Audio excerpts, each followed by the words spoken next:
Permettez-moi de prendre la parole quelques instants de façon un peu solennelle, non à peine, pour vous exposer les nouvelles modalités de fonctionnement de nos conseils de quartier dans le 15e, tels que je les ai fait adopter par le conseil d'arrondissement, voilà un mois ou deux, et qui s'applique à cette première série de rentrée des conseils de quartier. J'ai souhaité que les habitants puissent jouer un rôle plus important.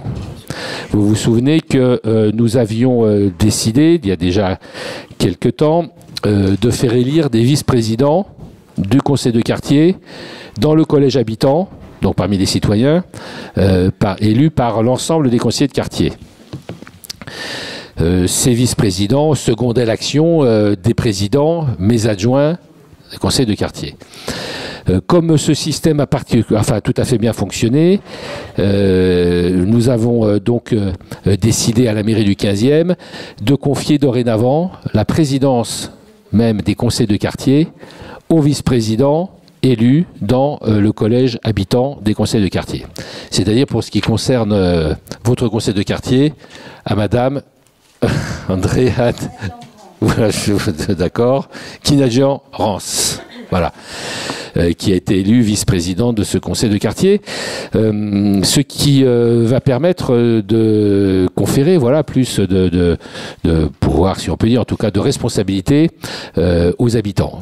Mon adjointe, évidemment, sera toujours présente, puisqu'il faut bien assurer la liaison et puis faire aussi travailler les administrations.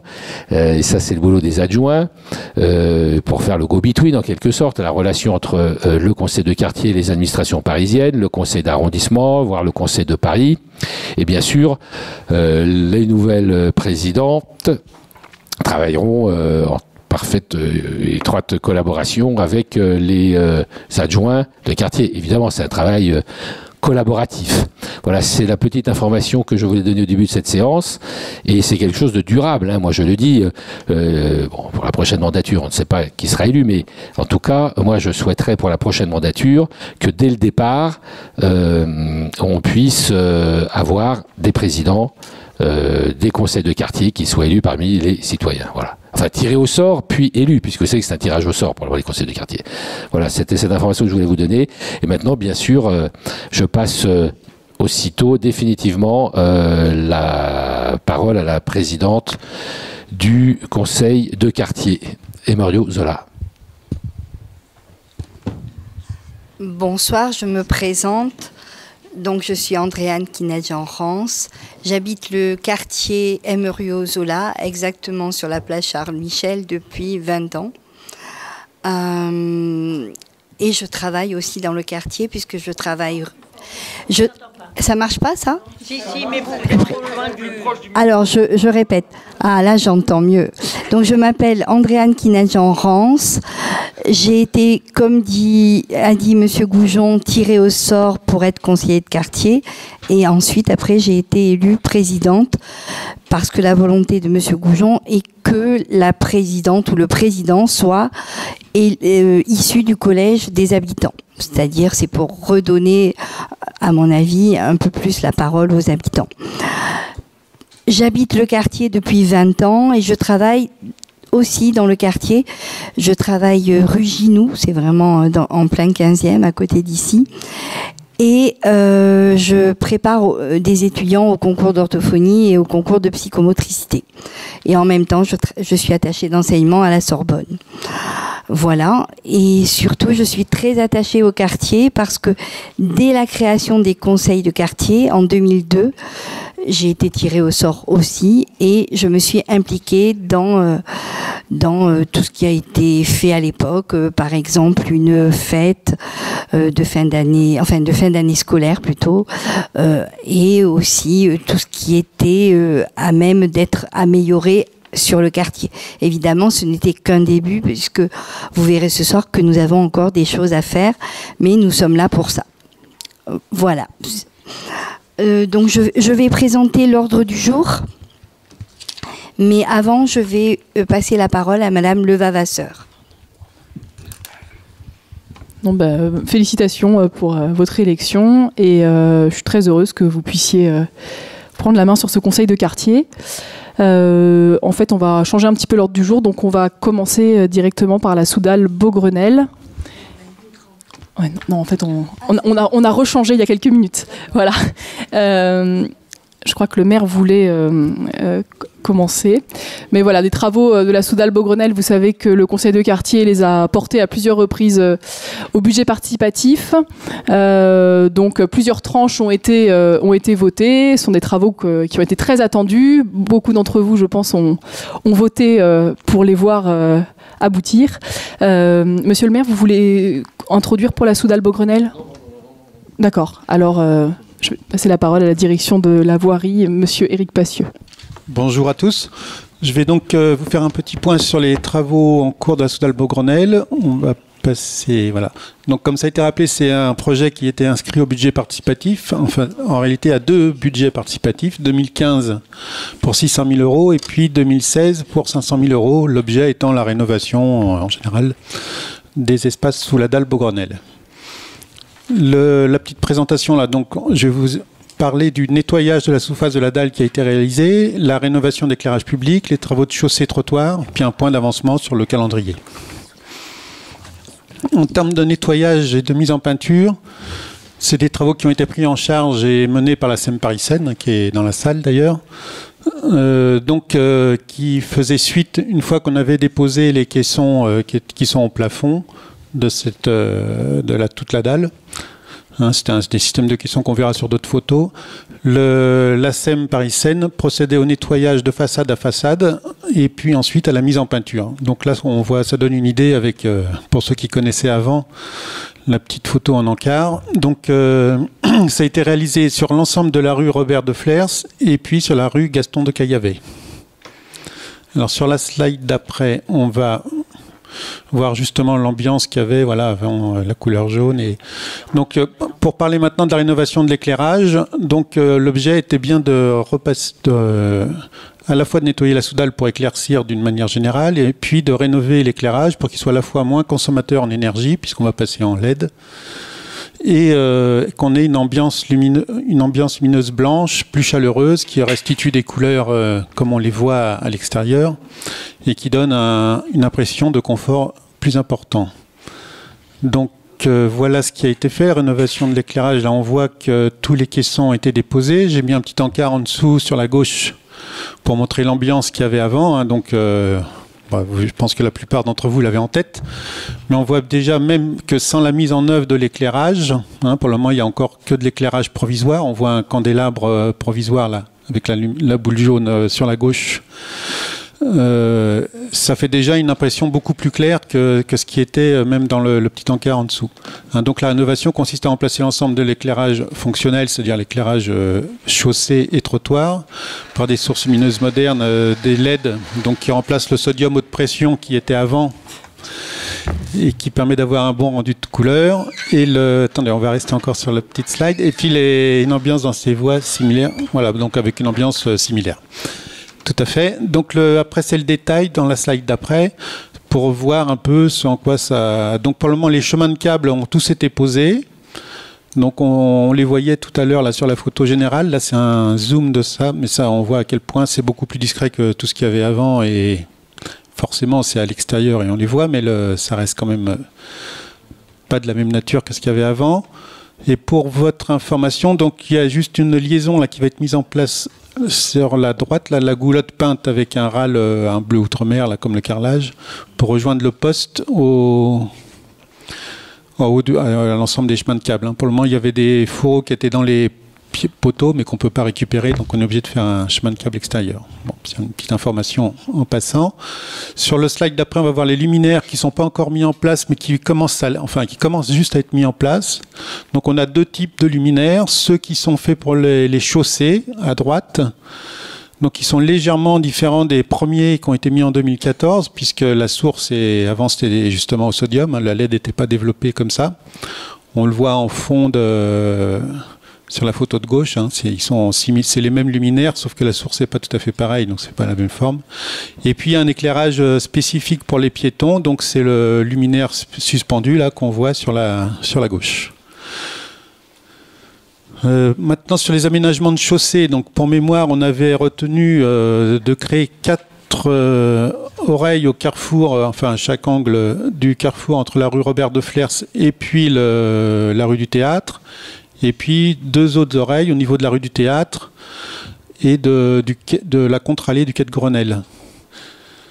On va le voir après plus en détail, hein, c'est pour vous permettre de situer. Et puis il y a un tronçon de chaussée de la rue du Théâtre qui était particulièrement dégradé, qu'on avait identifié. Donc dans le détail, on va voir ces oreilles. Alors les oreilles, en fait, c'est des élargissements de trottoirs aux angles pour permettre de... On peut passer sur le slide d'après, là, oui. Voilà. Donc là, on est au carrefour Robert de Flers, rue du Théâtre. C'est des élargissements de trottoirs qui permettent à la fois de diminuer la longueur de traversée. Ça prend la largeur du stationnement. Donc comme ça, on est aussi en limite. On ne peut pas être masqué. On est moins masqué à la vue des automobilistes et inversement, les piétons voient mieux les véhicules. Et puis, mais déjà, ça réduit la traversée d'exposition puisque la traversée piétonne elle-même est réduite en longueur. Donc on fait ça aux 4 coins. Et puis, dans le slide d'après, on va voir, là, c'est un peu le pendant avec la contre-allée du quai de Grenelle, plus le déplacement des feux tricolores qui va avec, bien sûr. Donc voilà, c'est tout cet ensemble de traversées pour permettre aux piétons d'être plus en sécurité dans ces carrefours. Et ensuite, on va... Non, je vais continuer avec le calendrier après. Donc le marquage sera renforcé puisqu'on a vu qu'il y avait pas mal de gens qui circulent à contresens, arrivaient, mais même qui se garaient à contresens. Donc au moins, quand ils faisaient ça, ils étaient un moment à contresens. Donc bon, comme ça, on met une ligne blanche, on met des flèches pour bien rappeler les sens et on essaye de renforcer le respect des règles de circulation. Le dernier point, donc on avait identifié, on est toujours à l'angle rue du Théâtre, rue Robert de Flers. Hein. Avant le passage piéton, on va mettre du stationnement de roues de vélos pour faciliter, améliorer encore plus la visibilité. Et comme il y a souvent, on avait remarqué des autocars qui sont garés là à cause du restaurant ou à cause du laser game, enfin pour plein de raisons, mais enfin, en tout cas, il y en a souvent. Quand je suis passé, j'en ai vu assez souvent. Donc, on va créer une aire de livraison qui permettra aussi aux cars de s'arrêter pour déposer les gens s'ils le souhaitent, mais qu'au moins, ils ne s'arrêtent pas en pleine chaussée et qu'ils restent du coup, en obligeant les gens à prendre à contresens qui veulent passer et à créer des situations très dangereuses. Ensuite, donc les travaux en eux-mêmes. Donc je vous avais normalement il doit finir fin d'année, hein, ce que je vous avais indiqué la dernière fois. Pour tout ce qui, il nécessitait des mesures d'exploitation, enfin des règles de circulation un peu modifiées. Donc je vous les rappelle là, elles sont sur à la fois le panneau pour les automobilistes. Hein, donc on a créé des sens uniques pour permettre d'avoir des largeurs disponibles plus importantes. C'est pas définitif. C'est juste pendant les travaux, hein, tout à fait. C'est pas du tout définitif. C'est des mesures d'exploitation durant les travaux. Hein, c'est bien ce qui est indiqué. Donc il y a il y a un sens unique pour la rue du Théâtre dans le sens de la Seine vers l'intérieur du 15e, et puis le sens inverse pour Gaston de Caillavet.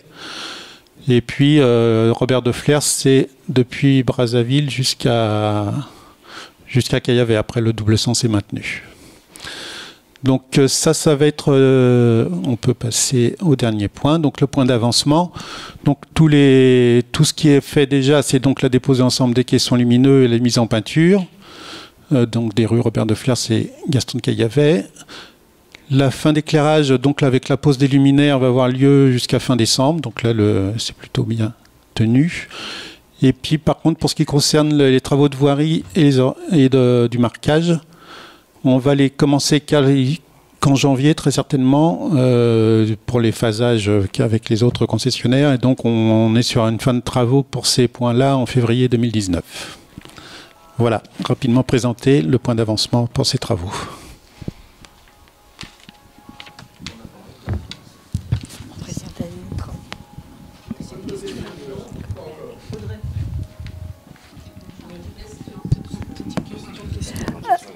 Alors, on va ouvrir un temps de questions et je laisse la parole tout de suite à Monsieur Orlandi.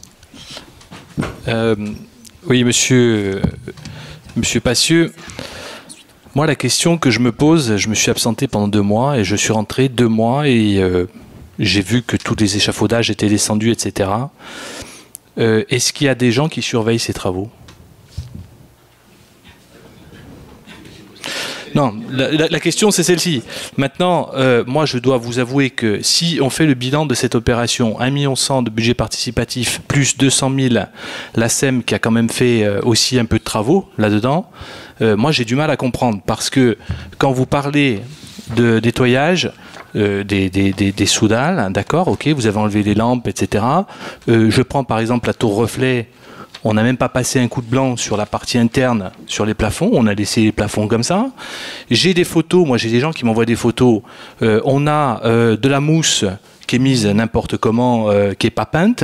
Je veux dire, sur les plafonds, c'est un travail voilà, qui est à la limite de... Voilà. Maintenant, en ce qui concerne la fin des travaux d'éclairage fin décembre, on verra, ok, j'ai vu les deux spots, ok, et sur les routes, ce qui sert bien, c'est qu'il y a un peu de concertation avec les copropriétés. Parce que vous parlez des aires de livraison, de mettre en place des aires de livraison pour les bus, ok, mais des bus, il y en a 3 ou 4, donc je ne sais pas comment vous allez gérer ça. Moi, je pense et je maintiens qu'au milieu, sur la ligne, il faut mettre un muret. C'est clair. Tant qu'on n'aura pas un muret, on aura des bus. Si les bus s'arrêtent, qu'il y a un muret, ils coupent la route complètement. C'est-à-dire qu'à ce moment-là, ça va foutre un bordel sans nom. Alors que là, sans muret, les gens doublent les bus. Moi, je me suis pris la tête, je ne sais pas combien de fois, avec les bus qui gardent le moteur tourné, etc., etc. Le problème, c'est qu'il n'y a pas de concertation. Je vais vous prendre en face de la tour reflet, puisqu'on est concerné.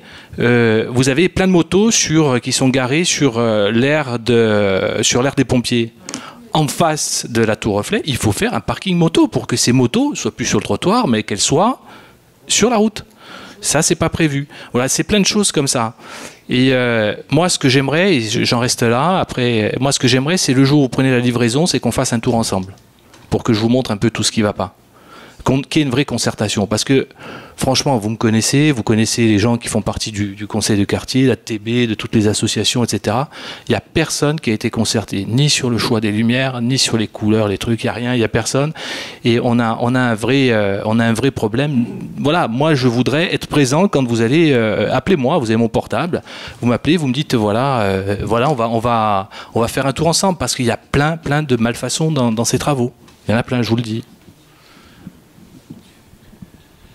Oui, je vais juste dire un mot parce que c'est vrai que ça fait longtemps que nous travaillons sur un projet, d'abord de meilleur éclairage de la Soudale, ensuite de remise en peinture, si je peux dire, de la Soudale, qui a été obtenue de haute lutte, si je peux dire, avec aussi une rénovation, réfection des chaussées, etc., des trottoirs. Donc, je ne sais pas si l'analyse de Fabrice Orlandi est partagée par tous ici. Parce que si c'est le cas, effectivement, c'est pas toi qui vas y aller, c'est moi qui vais y aller. On va faire un tour, bien sûr. Mais je veux dire, bon, je me déplacerai. C'est vrai que je suis pas passé récemment sous la Soudale, donc parce qu'on a des grosses opérations dans d'autres secteurs du 15e aussi. Mais ce que je vais faire, c'est que on va aller ensemble. Si Monsieur Passieux, même avant la réception. Ouais, bien sûr, on va y aller maintenant. Si Monsieur Passieux, on peut se libérer aussi un moment, lui ou ses collaborateurs, qu'on puisse faire un tour, voir ce qui se passe, comment les choses sont, avec Audrey éventuellement et tout ça, enfin qui voudra, mes adjoints, pour refaire un petit bilan, un petit diagnostic, et puis noter tout ce qui ne va pas. Parce que l'objectif, c'est quand même d'améliorer, d'embellir les choses. C'est quand même un truc, c'est vrai, qui nous prend la tête depuis suffisamment d'années, pour qu'on puisse avoir un travail qui nous satisfait. Alors bien sûr, dans le cadre d'une enveloppe budgétaire, des considérations techniques de toutes sortes, d'ailleurs, la voirie et la SEM parisienne aussi, parce que je pense qu'il y a une partie des travaux qui est peut-être réalisée par la SEM, qui est ici présente, je remercie de sa présence. Donc on fera peut-être une petite visite de chantier avec la voirie, la SEM, assez rapidement pour essayer de voir ce qui ne va pas, ce qui peut être amélioré en tout cas. Enfin, à moins que vous ayez d'autres réponses là à fournir à Fabrice, parce que je me doute bien que vous êtes un petit peu tous dans cet état d'esprit.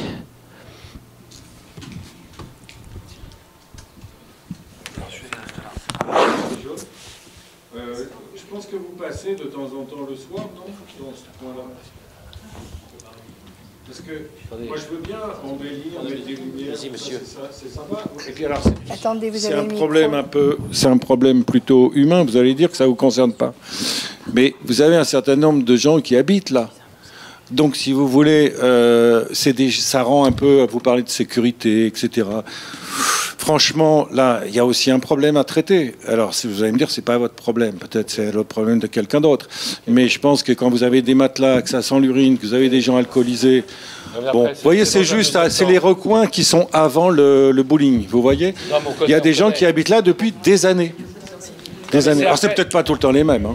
Mais c'est dans le deuxième partie de notre réunion d'après l'ordre du jour. Vous voyez ce que je veux dire? Là, on parle des travaux. Monsieur est directeur de la voirie, donc il ne s'occupe pas du tout de la sécurité. Alors, ma question, je la mets en suspens pour tout à l'heure. Exactement. Et il y a monsieur Gomez, qui est le responsable de la sécurité du 15e au niveau de la ville. Je n'ai pas reçu l'ordre du jour. Pas de la police, hélas, parce que c'est plutôt un problème de police, mais aussi monsieur Gomez pourra nous dire un mot là-dessus. Bon, je sais pas tout à fait des nuisances sonores chez vous, c'est autre chose. C'est des personnes qui sont là, donc on connaît le sujet effectivement. Donc on allez faire un tour. Non, mais je connais parfaitement parce que, comme vous pouvez imaginer, je passe ma vie environ 15 heures par jour à circuler dans le 15e, donc je connais bien et je connais ceux qui sont là d'ailleurs. C'est la raison pour laquelle, d'ailleurs, nous avons un nouveau commissaire de police dans le 15e, dont j'attends beaucoup. Comme j'attendais très peu du précédent, donc voilà, j'ai pas été déçu non plus, mais celui-ci est au moins à le niveau d'un commissaire de police digne de ce nom. Donc bon, alors quelques informations. C'est vrai qu'il y a une baisse de la délinquance, c'est un autre sujet sur le secteur Beaugrenelle, sauf les vols, les faits liés à l'automobile, on est un petit peu gêné sur la partie sud parce qu'on a un manque de caméras, elles sont plutôt sur les autres secteurs, qu'il y a des nuisances sonores avec aussi des regroupements, l'utilisation de scooters, des tapages des jeunes gens sur la dalle, des trafics d'ailleurs, de produits illicites bien sûr, et je peux vous dire qu'il y a actuellement une présence de la BAC, voilà, sur la dalle, qui essaye qui a pris contact avec des habitants et qui essaye de démanteler un trafic de drogue. Voilà, là, c'est ce que fait la police. Hein.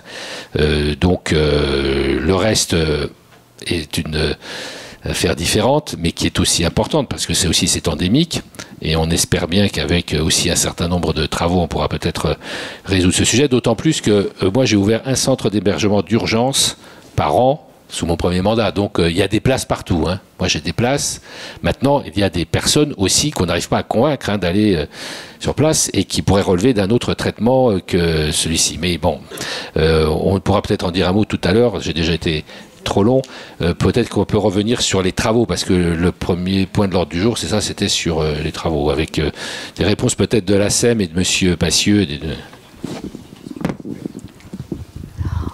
Je vais noter 3 questions et après on répond pour que ce soit plus pratique pour l'organisation. Donc, monsieur, vous avez un micro ?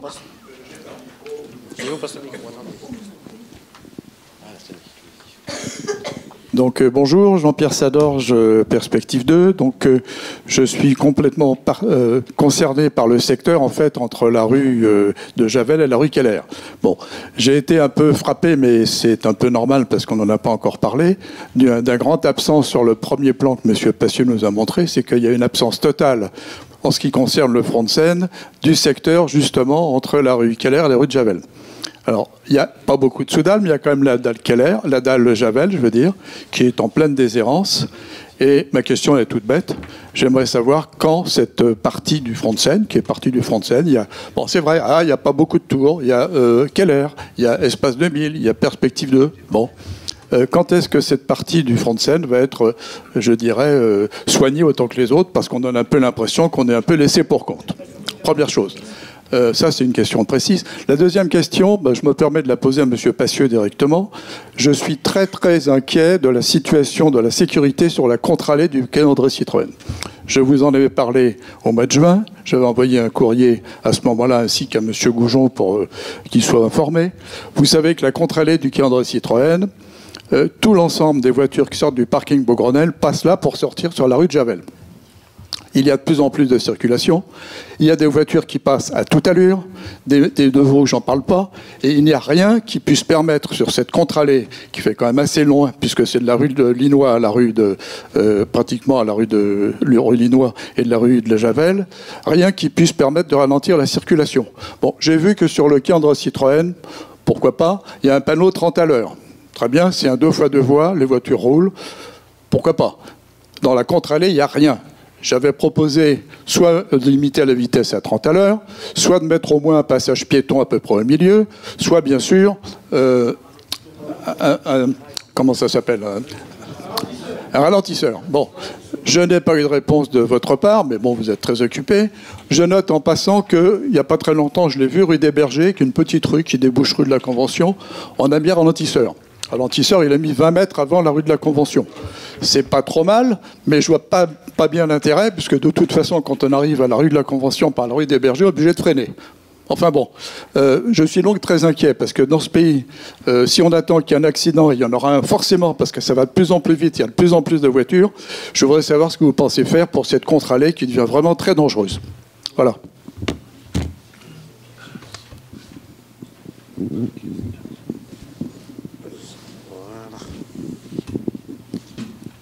Bonjour Monsieur le maire, j'habite toujours Perspective 1 et avec le charme du centre commercial, la situation environnementale ne fait que s'aggraver, que ce soit au niveau de la circulation qui vient d'être citée, les accidents se multiplient, les autocars sont de plus en plus nombreux à se garer de façon anarchique. J'ai transmis récemment un texte que vous devez sûrement connaître qui autorise les cars rue Gaston-Caillavet uniquement du côté droit, de façon totalement aberrante, ils se garent des deux côtés, voire s'étendent sur la rue Robert de Flers pour Caillavet et ensuite là où ils peuvent n'importe où, même à l'entrée du parking du centre commercial. Donc vous avez les camions ensuite qui desservent le centre commercial. Vous avez ensuite, excusez-moi, je ne veux pas vous déranger, mais je voudrais quand même que le problème qui est posé par la plupart d'entre nous, qui est le plan de circulation qui n'a jamais eu lieu, soit enfin étudié pour éviter les accidents, les morts que peut-être vos services pourraient vous donner s'ils ne sont pas connus au niveau de la mairie et qui font que le quartier est devenu de plus en plus pourri.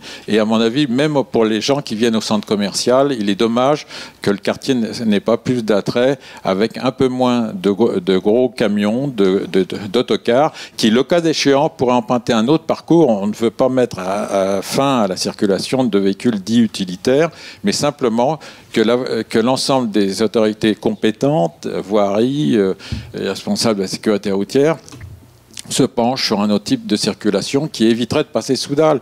La dalle n'a jamais été le sous-dalle n'a jamais été prévu pour accueillir ce genre de véhicules. Donc c'est pollution, c'est dégradation, c'est accident, c'est dégradation de notre cadre de vie. C'est bien beau de parler de l'environnement sans arrêt, mais je voudrais savoir si c'est une caste, ou si c'est des prières au sein de 3 ou 4 personnes qui en font leur chou gras. Où est l'environnement dans ce périmètre étendu? Donc il y a nécessité à la base, et je pense que d'autres personnes autour de la table renchériront là-dessus, qu'un plan de circulation soit mis en place. Juste un point de détail, puisqu'on dit qu'on soigne les arrondis de rue. Je suis surpris que depuis des années, à l'angle Robert de Flers, rue Linois, il y a le triangle de la saleté qui consiste à ce que l'on ait un trottoir qui est dégradé. Ça n'intéresse pas la SEM, ça n'intéresse pas la copropriété. Il est dégradé parce qu'un jour, il y a eu des travaux, je crois, d'EDF ou GDF, et je pense que les gens de notre immeuble se sont manifestés à plusieurs reprises. Ça ne coûterait pas très cher de le remettre en état. Dernier point, je vous laisse là-dessus parce que je suis quand même un petit peu chargé de mécontentement. Au niveau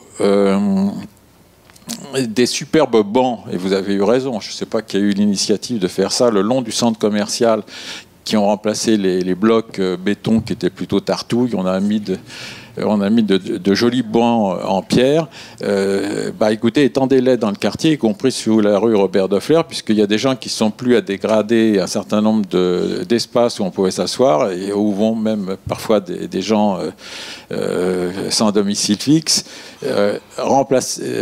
J'aimerais que ce privilège qu'a eu le centre commercial, nous en bénéficions aussi. Mais prioritairement, il faut que tout le monde se mette autour d'une table pour revoir le plan de circulation. C'est criminel de le laisser comme ça. Je ne comprends pas même qu'il n'y ait pas eu une action un jour ou l'autre entreprise par les gens qui ont été blessés, qui ont été tués dans ces parages. L'arrivée du 30 pour enrichir le débat, excusez-moi de cette avalanche de propos, mais il n'est que le reflet de sa date. Le centre a été annoncé en 2003 et c'est en 2013 qu'il est ouvert. Et la situation ne fait que se dégrader. Et puis je crois qu'on aura un autre sujet à aborder tout à l'heure, c'est la terrasse que vous avez refusée en son temps, que vous avez refusée une deuxième fois. Et sur la terrasse de Beaugrenelle, îlot Verso, vous semblez glisser actuellement vers un accord. Donc on sera vraiment intéressé de savoir qu'on a des élus qui nous défendent sur ces terrains. Merci. On va prendre une troisième question. Oui, bonsoir madame, bonsoir monsieur. Je suis Gaëtan Delboca, le président du conseil syndical de la Tour Rive Gauche. Il me semble, et j'abonde dans le sens de maître Orlandi, à une réunion précédente, vous nous aviez dit que vous nous consulteriez pour l'éclairage général des Soudales. Parce que ce qui a été fait rue Robert de Flers, pour nous, est tout à fait insuffisant. Alors je ne sais pas quels sont vos projets, c'est dommage que vous ne nous ayez pas soumis vos projets avant une réalisation. Plus particulièrement pour notre tour, nous avions un éclairage qui contribuait beaucoup à l'éclairage de la rue Gaston de Caillavet, et depuis votre intervention, il a été coupé. Donc je voudrais bien que vous le remettiez en route, s'il vous plaît. Et troisièmement, concernant les travaux de voirie, on vous a signalé de maintes fois que devant la piscine Mourlon, nous avons une véritable piscine le long du caniveau, ce qui oblige à traverser où on ne peut pas, enfin il faut revoir cette question-là. Soit vous refaites le caniveau, soit vous demandez à la piscine de ne plus laver leur voiture parce qu'ils ont leur garage devant ce bateau, ils lavent leur voiture, mais ça fait une énorme barre devant chez nous. Voilà, je vous remercie. Merci. On prendra une autre série de questions après. On répond 3 par 3. Merci. Bonjour. Alors, tout d'abord, à la proposition de faire le tour sur place, je suis bien sûr tout à fait favorable. Et puis, on s'est déjà transporté là-bas quelques fois. Il n'y a aucun problème pour se mettre d'accord, notamment effectivement sur ce qui est appelé après par ailleurs en concertation sur où on met une place de livraison, où on remet autre chose, de la moto, ou n'importe quoi. Il n'y a aucun souci. Par rapport aux questions, donc sur la sécurité de la contre-allée entre Javel, entre la rue Linois, donc sur la contre-allée, bon, on peut mettre, ça peut être limité à 30 km/h, ça tout à fait. Il n'y a aucun souci, c'est déjà calibré à une seule voie et quand on le fera. Oui, non, mais c'est que ça. Tout... Les voitures sortent du parking Beaugrenelle, elles passent à toute allure. Vous avez proposé un ralentisseur, vous avez proposé 30 à l'heure, vous avez proposé un ralentissement, un passage piéton. Je n'ai pas une nouvelle depuis 5 mois, vous avez rencontré 5 mois. Non, mais donc on avait parlé de sécurité là sur cette rue. On a, pour votre information, non mais on avait parlé d'un affaissement de chaussée. Donc on a effectivement eu une inscription au budget 2019. Donc on a aussi le temps budgétaire qui. Si vous permettez, juste une observation en ce qui concerne ces passages à 30 km/h et éventuellement la mise en place de dodanes. Je vais rebondir sur une observation que me faisait part ma voisine tout à l'heure. On a effectivement un problème dans ces parkings de voitures de location de luxe, Ferrari, etc., qui sortent et qui font beaucoup de bruit. Eh bien, vous savez quoi, mettez des dodanes, mais assez haut. Non mais vous allez voir, ça va être vite solutionné, ils changeront de parking automatiquement. Parce qu'il faut solutionner aussi ça. Et ça fait partie des choses. Enfin, c'est normalisé, moi je ne veux pas avoir à payer des Ferrari. Non, on ne peut pas, excusez-moi, monsieur, asseyez-vous, on ne peut pas être dans le désordre, évoquer tous les sujets comme ça, n'importe comment, passer d'un truc à l'autre. Moi, je pense que On arrivera, excusez-moi, parce que moi j'ai 10 conseils de quartier, il y a des ordres du jour qui sont préparés, on fait venir des fonctionnaires sur des points précis, on ne peut pas évoquer à chaque fois toute la situation du quartier. Alors, on comprend les problèmes urgents qui se posent, je suis le premier à m'en préoccuper, évidemment, en tant qu'élu, mais il faut rester sur les sujets. Hein. Merci de rester sur les sujets qui sont programmés. Il y a eu des questions sur d'autres sujets, il y sera répondu lors d'autres conseils de quartier. On ne peut pas faire siéger non-stop sur tous les sujets, quoi. Vous voyez, on a des fonctionnaires qui sont là, la SEM, la RATP qui attend. Merci d'ailleurs d'avoir accepté de passer en second. Donc, moi je veux bien qu'on parle des Ferrari, etc., qui logent dans la tour. Mais attendez... Mais tout est grave, je dis simplement qu'on ne peut pas évoquer tous les sujets. Je vous réponds là-dessus. J'ai eu une réunion la semaine dernière avec le procureur de la République, Monsieur Heitz, et là... Ah bon, si c'est écrit dans le journal, tant mieux, j'aurais dû le lire.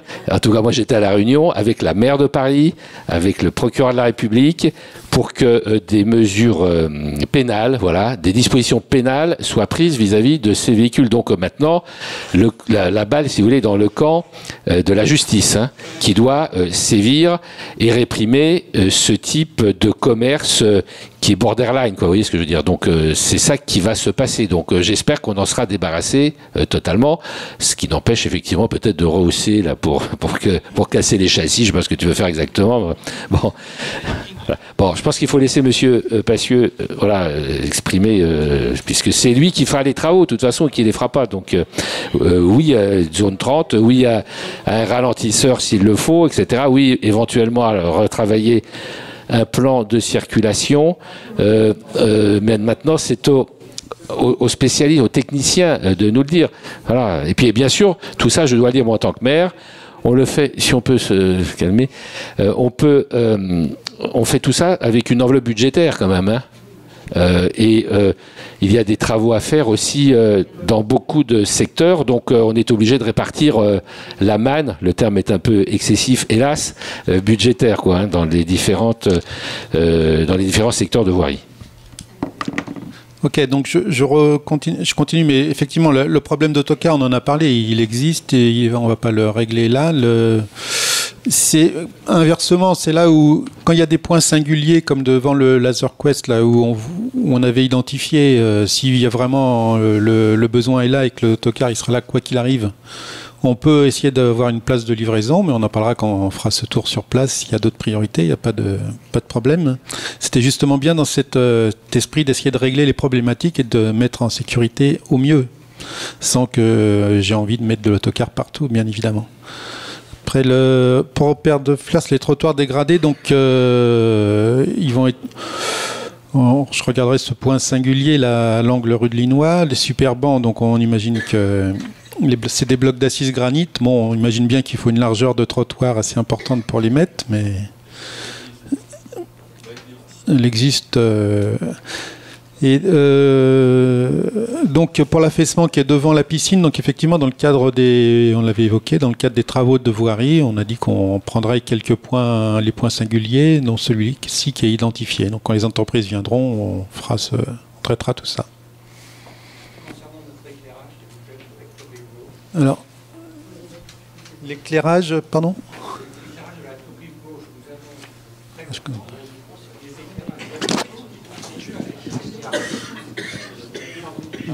Merci. Et depuis que vous avez commencé les travaux, il n'y a plus de jus au bout. Donc on n'éclaire plus rien. Mais si c'est de l'éclairage dans les parties privatives, c'est ça? Non, je vous montrerai des photos tout à l'heure. On regardera ensemble, mais en tout cas, nous, l'éclairage définitif, la SEM parisienne a des réponses. Alors j'ai essayé.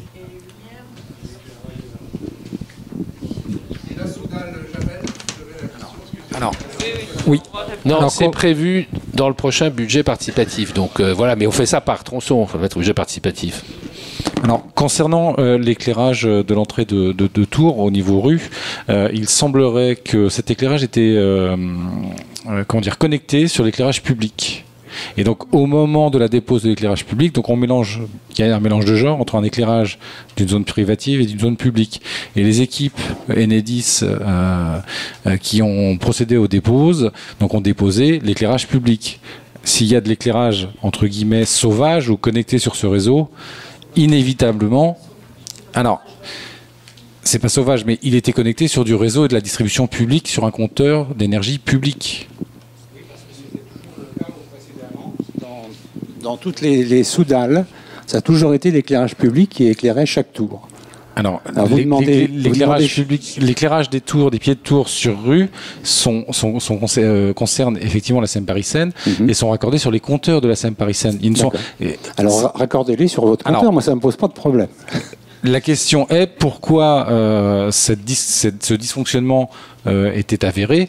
Je n'ai malheureusement pas les réponses à vous apporter. Néanmoins, il est logique qu'au moment où Enedis a déposé les ouvrages avec les travaux organisés par les services de la voirie, tout ce qui était éclairage public de voirie soit disconnecté. Mais on a mis à jour un dysfonctionnement. Non, c'est pas un dysfonctionnement, c'était un accord avec la SEM Paris-Seine quand il y a eu la première rénovation il y a une vingtaine d'années. Alors, je vous laisserai mes coordonnées mail si vous pouvez me faire parvenir des éléments et je traiterai ce sujet. Entendu. Alors, il y avait une question là sur la partie Javel, rue de Javel. Comme pour cette première phase, bien sûr, on va travailler de concert avec la ville. Hein. Donc, on fera la même opération, c'est-à-dire la SEM s'occupera de la partie nettoyage et mise en peinture, et la ville, toute la partie éclairage. Donc, il n'y a pas de sujet là-dessus, on travaillera de même.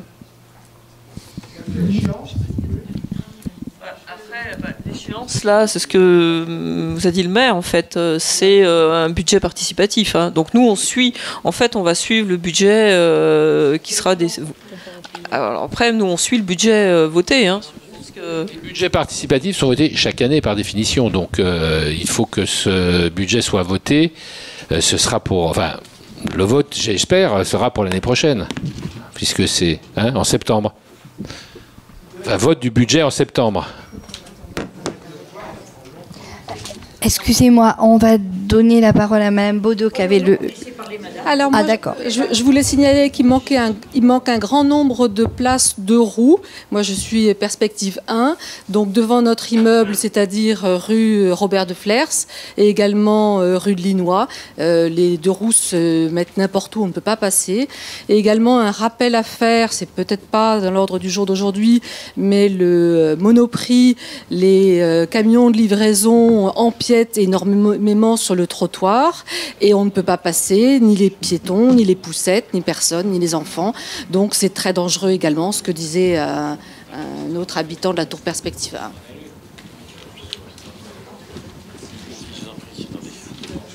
Excusez-moi de revenir au spectacle, mais il y a les pollueurs-payeurs. Je trouve que l'histoire des autocars, je suis ravi que le Novotel ait sa clientèle, mais c'est un exemple parmi d'autres.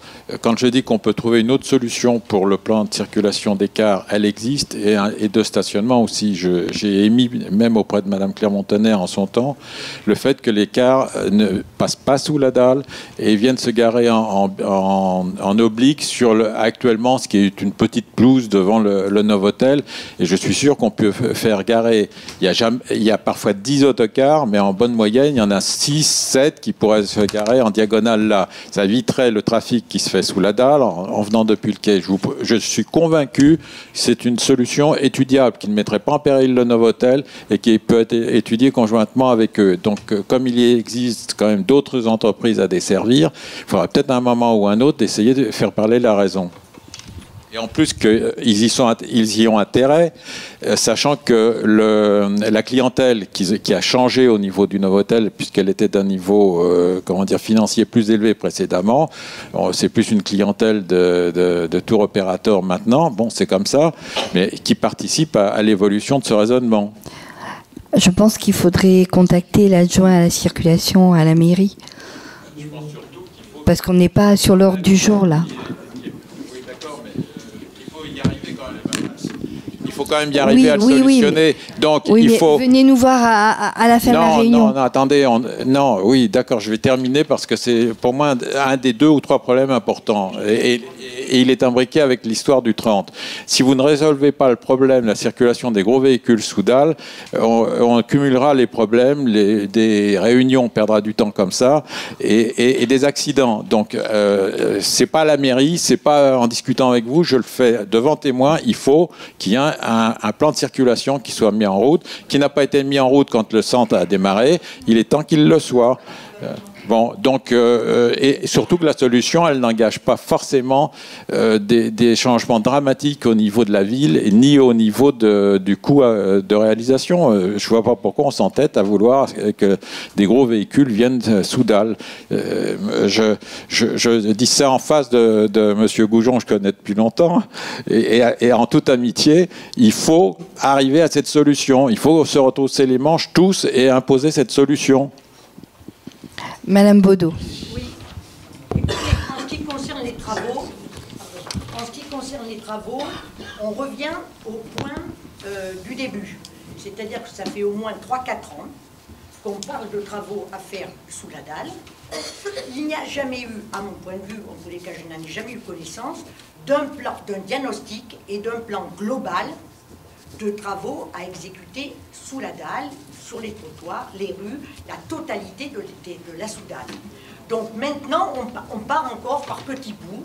Écoutez, moi franchement, je passe sous la dalle 2-3 fois par jour.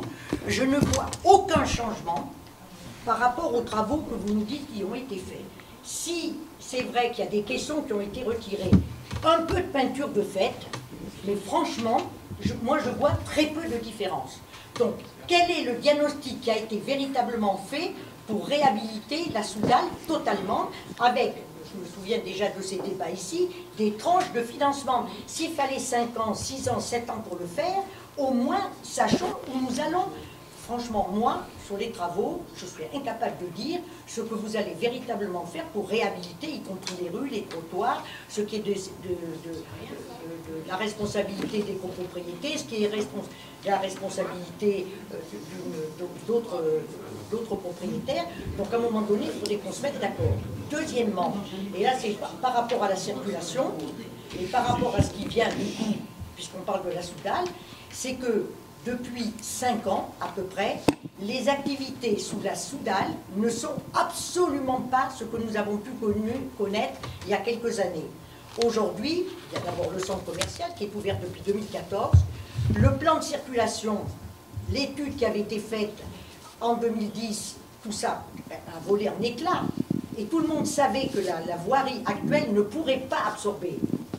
Aujourd'hui, on est devant le fait accompli. Il faut essayer d'arranger au mieux. Mais refaisons le diagnostic, les besoins, parce que nous sommes en insécurité routière permanente. Je vous assure que quand on traverse la rue Linois, alors il y a des histoires de réglage de feu rouge, on est en insécurité totale. Vous avez des gens dans le quartier qui n'osent plus sortir le samedi et le dimanche, tellement sur les rues et les trottoirs, nous sommes en difficulté. Et ça, tout le monde peut ici en témoigner. Donc, c'est vrai, il faut revoir entre les cartes de tourisme, et ça n'a rien à voir avec les autobus, hein, c'est les cartes de tourisme, et il y a une modification dans le quartier, à savoir qu'il y a des touristes qui arrivent en car, hein, des tours opérateurs, ils s'arrêtent rue Linois, sur la piste cyclable, il reste 1 heure, on amène les touristes dans des petits restaurants coréens qui sont ouverts partout rue Saint-Charles. Mais comment se fait-il qu'on ne veuille pas voir ça et faire une étude pour revoir la totalité de la circulation? Sous la dalle, il y a des activités nombreuses. Il y a les services en vélo Je ne vais pas continuer. Alors, Madame Baudot, je vais... Simplement, ce que je demande, c'est qu'aujourd'hui, on mette la situation à plat pour essayer de l'améliorer. Parce que par petits bouts, on n'y arrivera pas. Madame Baudot, je vais vous répondre, parce que je suis obligé de répondre. Autant je peux être d'accord sur vous, sur beaucoup de choses, mais autant sur ça, je ne peux pas vous rejoindre dans ce qui concerne la sous-dalle. Moi, j'ai dû faire 10 réunions à peu près de diagnostic sous la sous-dalle, si bien qu'après je n'y allais plus parce que je connaissais les moindres cailloux, etc., qui manquaient sous la sous-dalle. Donc, en ce qui concerne la sous-dalle, les diagnostics, ils ont été faits, il y a eu plein de réunions avec la voirie, en présence de monsieur le maire, en présence de responsables d'associations, etc. Donc le diagnostic, il a été fait. Maintenant, là où je suis, où je vous rejoins effectivement, c'est que, et c'était le sens de mon observation, c'est qu'il faut absolument faire cette réunion en présence de monsieur le maire pour voir où on en est sur les travaux, etc. Ça, il faut avancer et j'espère que vous viendrez. Après, mais vous serez invité, vous serez la bienvenue. Mais les réunions de diagnostic sous la sous-dalle, je peux vous dire qu'il y en a eu, j'ai des comptes rendus, mais la conclusion c'est que la Soudal, sur la rénovation, il fallait passer par le budget participatif. Donc il y avait un plan. En gros, on a levé 2 fois 500 000 et 600 000 parce qu'il fallait budgétiser ça. Donc ça a été budgétisé. Après, il a fallu mettre par le budget participatif. Après, il a fallu faire passer les plans avec M. Passieux. C'est exactement ce qui va se passer sur la dalle Keller-Javel de l'autre côté, où on va faire, en tous les cas, j'espère, au conseil de quartier, dans le prochain budget participatif, ça va être cette partie-là qui va être mise en place. Mais le plan, il fallait bien trouver les financements. Donc ça a été fait et malheureusement, ça ne se fait pas en 5 minutes. Maintenant, là où je vous rejoins, c'est que je peux ne pas être satisfait de ce qui se passe sur les travaux. Mais c'est pas grave. On va faire cette réunion et on verra comment on avance. Mais je ne peux pas vous laisser dire qu'il n'y a pas eu de diagnostic parce que je peux vous dire que moi, des comptes rendus de réunion là-dessous, j'en ai... Mais je suis d'accord avec vous, Madame Baudot, et c'est pour ça. Mais c'est pour ça qu'on va voir avec Monsieur Passieux. Quand tout à l'heure je dis que les parkings de moto, il faut les faire en face des tours, perspective 1, reflet, etc. Ben voilà, c'est ce qui va se décider quant à. Oui, non, mais il faut redessiner. Madame Baudot, ça sert à rien de crier. Vous me connaissez. Moi, la Soudal, ça fait partie de mon objectif, de ce pourquoi je travaille là-dessus. Donc maintenant, voilà, on a fait le maximum. Maintenant, il faut voir avec M. Passieux sur les plans de circulation. Bien sûr qu'en ce qui concerne les bus, c'est pas satisfaisant. J'ai mis l'idée de faire un muret au milieu parce que effectivement, là, c'est plus la même chose. Ça bloquerait. Donc le bus, avant de s'arrêter, il va réfléchir. Donc voilà, c'est des choses à laquelle il faut réfléchir maintenant sur les plans de circulation. Je parle de la Soudal. Voilà. Juste un mot, je voudrais dire que, bon, on peut toujours crier, mais ça ne fait pas avancer les sujets. On essaie de travailler le plus sérieusement possible, même si on ne réussit pas tout. On revient de loin sur cette Soudal, parce qu'elle a été ignorée pendant des décennies. Pourquoi? Parce que c'est la conception même de la construction des tours, avec les piétons sur la dalle, qui a été rénovée d'ailleurs par la Seine-Paris-Seine, et puis les voitures sous la dalle. C'est la conception de départ. C'est le vice de fabrication qui n'a jamais fonctionné, parce que ça s'est jamais passé comme ça. L'urbanisme sur dalle, moi je le fais détruire partout. Alors je ne vais pas détruire la dalle, mais par exemple on a sur Bargue-Falguière, je ne sais pas si vous connaissez le secteur, un urbanisme sur dalle qui est une réplique du front de Seine, d'une certaine façon. Je fais détruire la dalle. Voilà, j'ai réussi à obtenir les crédits de la ville de Paris et du budget participatif. On fait détruire la dalle de la rue Bargue pour que ça revienne, et on végétalise, donc ça nous permet... On supprime la dalle, on met des arbres, des jardinières, des plantations, etc. On fait des places de village. Voilà, c'est ça. Là, vous avez une dalle qui est tout à fait, incompatible avec une promenade comme si on était dans une rue haussmannienne. C'est ça le sujet au départ. Alors, ça fait des années qu'on discute là-dessus. On a enfin, tous ensemble, obtenu... Et je dirais de haute lutte, hein, vous savez pour les plus anciens comment ça s'est passé, Madame Baudot aussi a contribué évidemment, on a obtenu de haute lutte, le budget participatif, vous vous souvenez comment ça a été difficile, quelques crédits aussi de la ville, ensuite la Seine-Paris-Seine a accepté d'entrer dans la danse pour refaire les pieds de tour, etc. C'est ça qui s'est passé, donc c'est on essaie de remédier à un vice de construction, à une erreur urbanistique, voilà. Et donc c'est extrêmement difficile. Vous voyez bien que la Soudal, c'est un entretien particulier, extrêmement compliqué, parce que c'était pas prévu du tout pour ça. C'était pas prévu pour être éclairé, c'était pas prévu pour faire de la promenade. Au départ, c'est vrai, je me souviens même, j'avais protesté auprès du préfet de police, parce que, je sais pas si vous en souvenez, mais il y a quelques années, dans les dépliants que la préfecture de police distribuait aux caristes étrangers, pour qu'ils puissent se garer, il y avait la Soudal. Oui, à cause de l'hôtel, je ne sais plus comment il s'appelait, l'hôtel japonais, là.